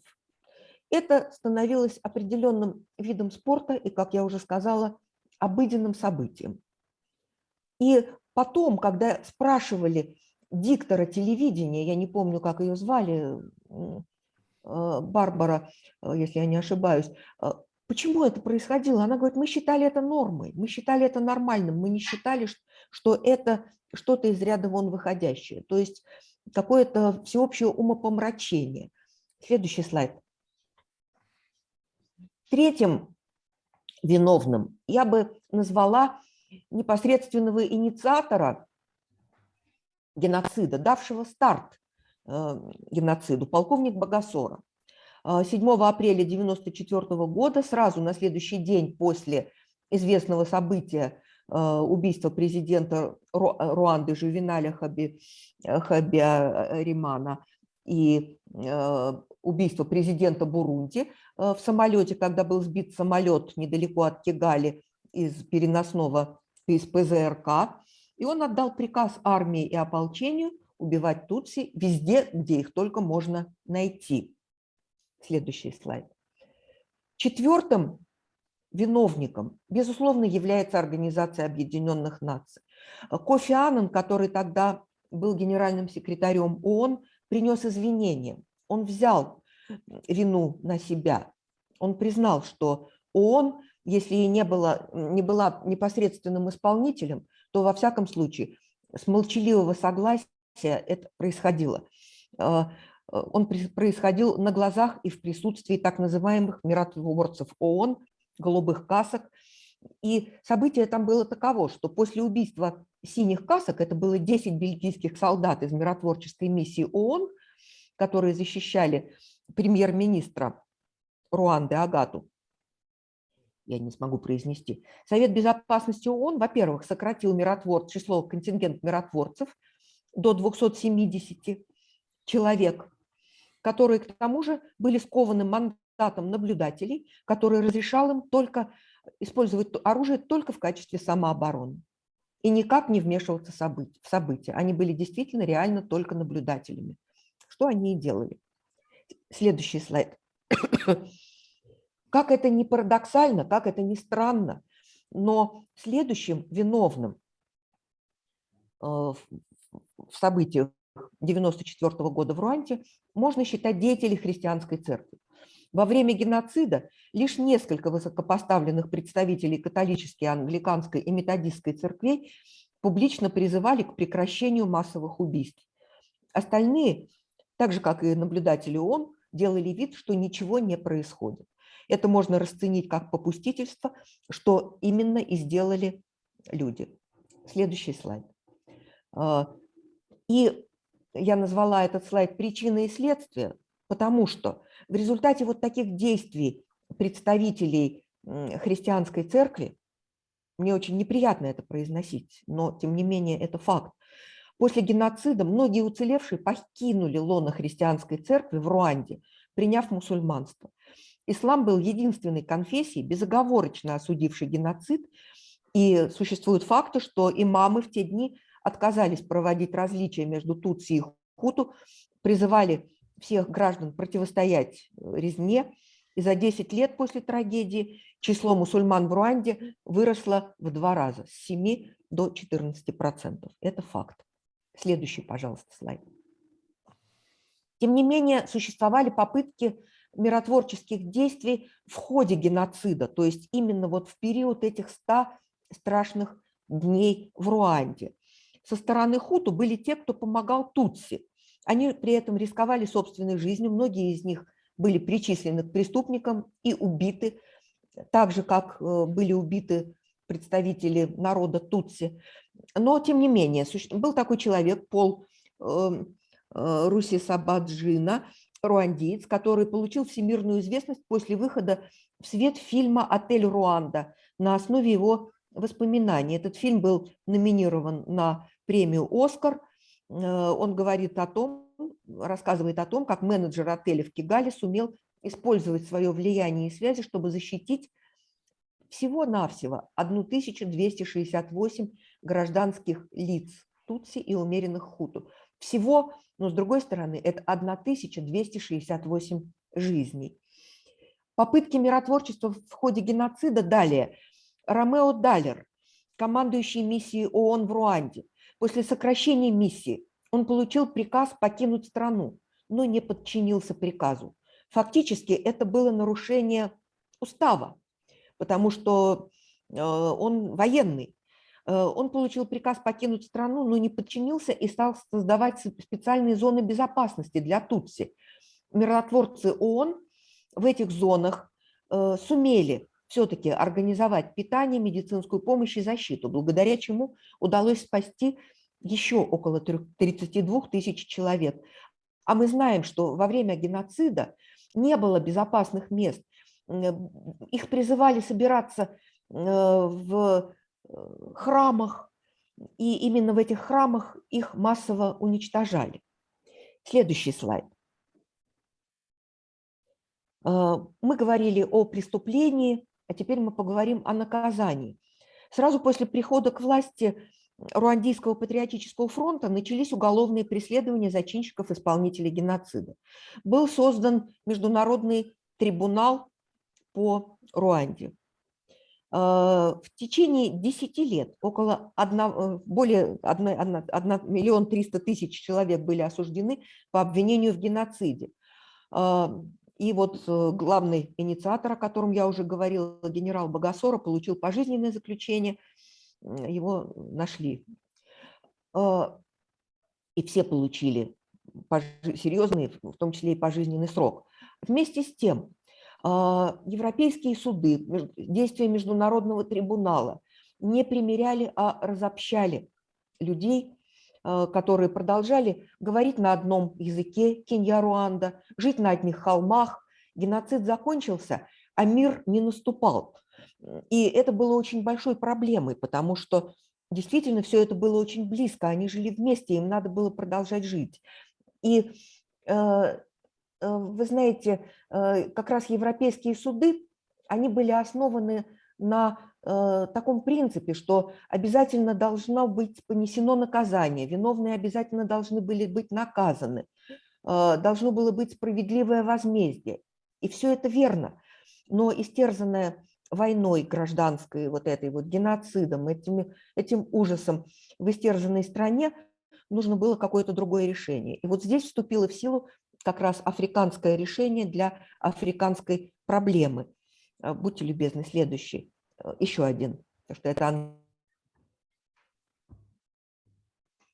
английский язык. Здесь мы как раз видим слайд, в котором говорится то, что я уже сказала, про Международный трибунал, про покаяние Кофи Аннана за действие, вернее, бездействие ООН, и что это не улучшило обстановку, а продолжало разжигать ненависть, недоверие и разобщение. Будьте любезны, дальше. Что такое гачачи? Здесь уже упоминалось, что это традиционный народный суд. Гачачи переводится как лужайка. Эти суды были в той деревне, проходили в тех деревнях, откуда родом был преступник, где его знали, где знали всю его жизнь, судьбу, где он продолжал жить. И главным моментом он должен был рассказать о себе. У него были свидетели, обвинители, свидетели его преступлений. И главным, что он должен был сделать в этой ситуации, покаяться. Он должен был принести извинения и искренне раскаяться. Вот точно так же действовали в Южной Африке комиссии истины и примирения, где главным фактором было покаяние. Следующее, пожалуйста. В большинстве случаев суды гачача выносили приговоры, любые за исключением смертного. Смертные приговоры они не имели права выносить. Только и следовало мягкое наказание, но могло быть и длительное наказание вплоть до пожизненного.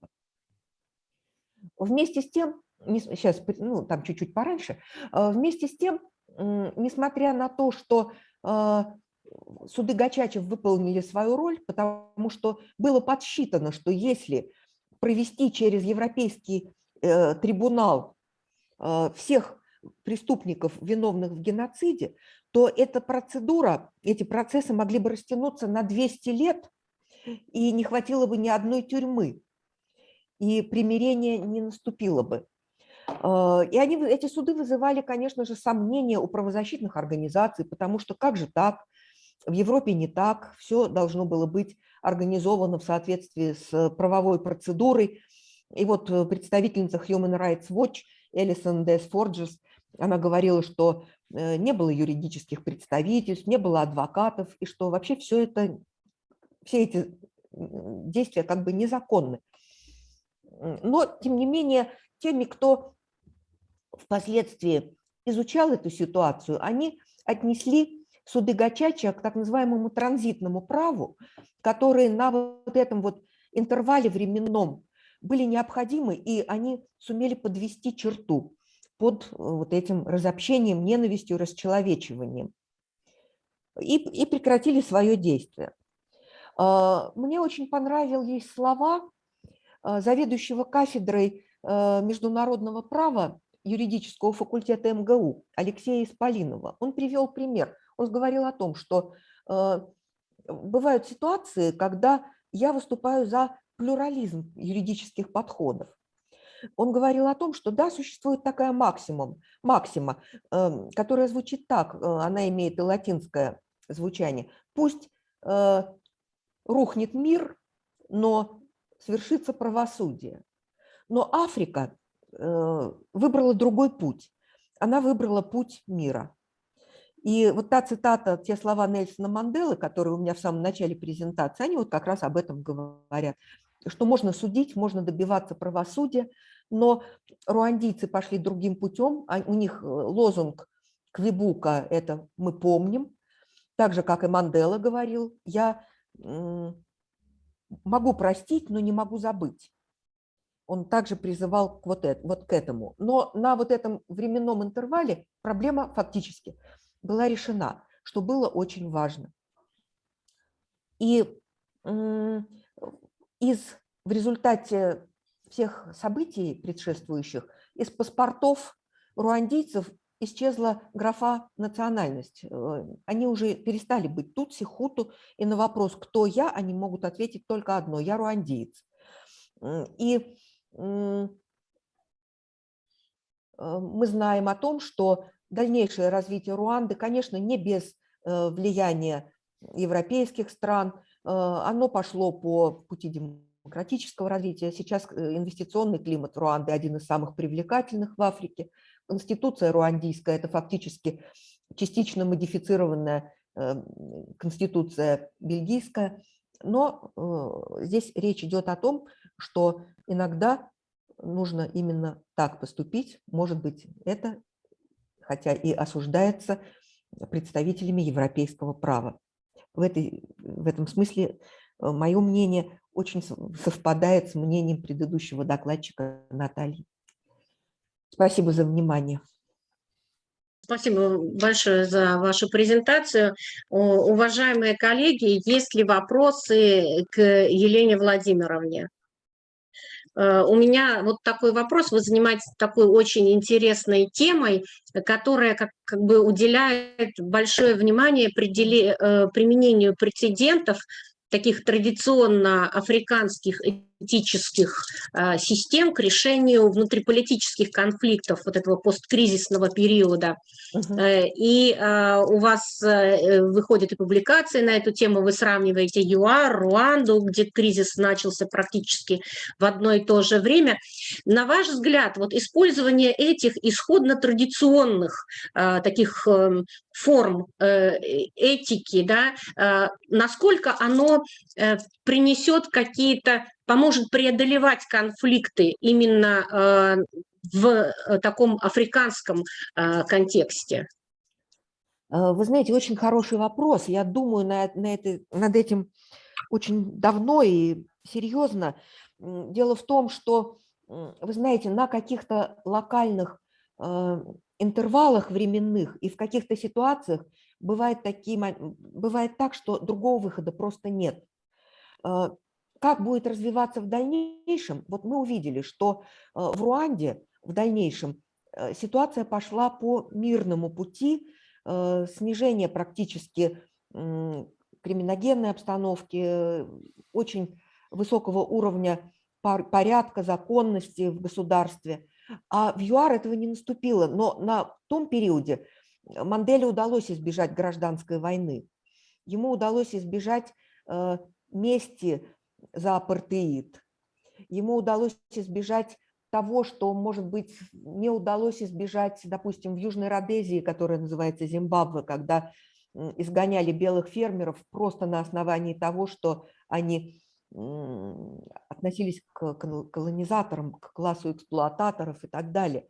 Поэтому тут надо дополнительно смотреть. Но я считаю, что это возможно, но не всегда эффективно на длительном промежутке времени. Спасибо большое. К сожалению. Спасибо большое. Уважаемые коллеги, есть ли еще вопросы и желает ли кто-то выступить в рамках дискуссии? Вот я смотрю, у нас есть Жан-Баптист Бакуру. Может, вы желали бы выступить в дискуссии? Пожалуйста, предоставляем вам слово.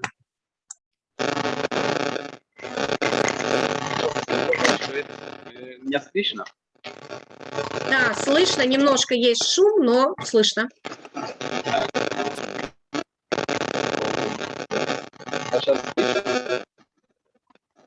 Вот сейчас попробуем, сейчас просто шум присутствует, а так слышно.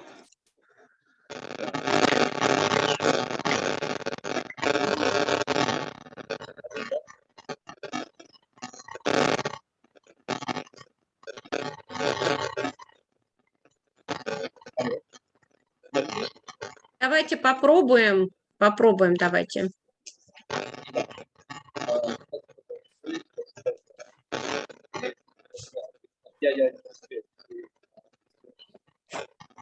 Кстати, может быть, меня учат истории.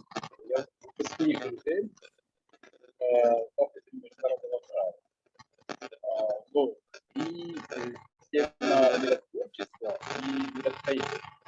Это очень интересная тема для меня, поскольку я даже написал кандидатскую диссертацию о международном уголовном суде, а его роль может быть и неудача в миростроительстве после гражданских войн и возможно. Вот. И я с удовольствием послушал, особенно доклады, которые касались ситуации в регионе Озер, поскольку я сам автор, да? Кстати, я из Бурунди, и сейчас нахожусь в Бурунди. Вот, это интересно. Рассказывали о скажем так, механизмах, которые были применены, например, в Руанде. Кто-то рассказывал про Уганде, а также про Европейский Союз. Вот. И поскольку в этот процесс миротворчества и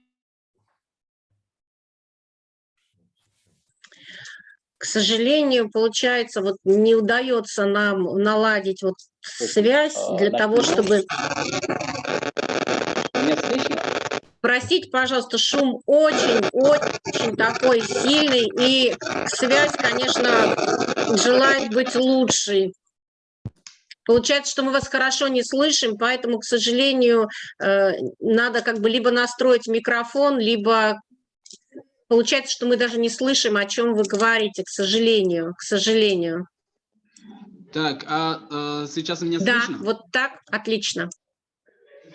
Вот, сейчас я...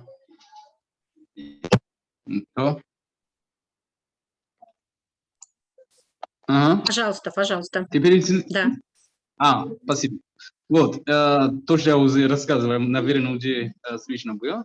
Говорил о том, что рассказывая о вкладе некоторых международных организаций, в том числе, в частности, и Европейский Союз. Вот. Дело в том, что с учетом опыта африканских государств, скажем так, не очень приятного опыта, поскольку строительство и миротворчество происходит, когда есть вооруженный конфликт, когда есть война, да, но опыт показывает, что не всегда получается достичь целей именно миротворчества и миростроительства с участием международных внеафриканских организаций. Вот.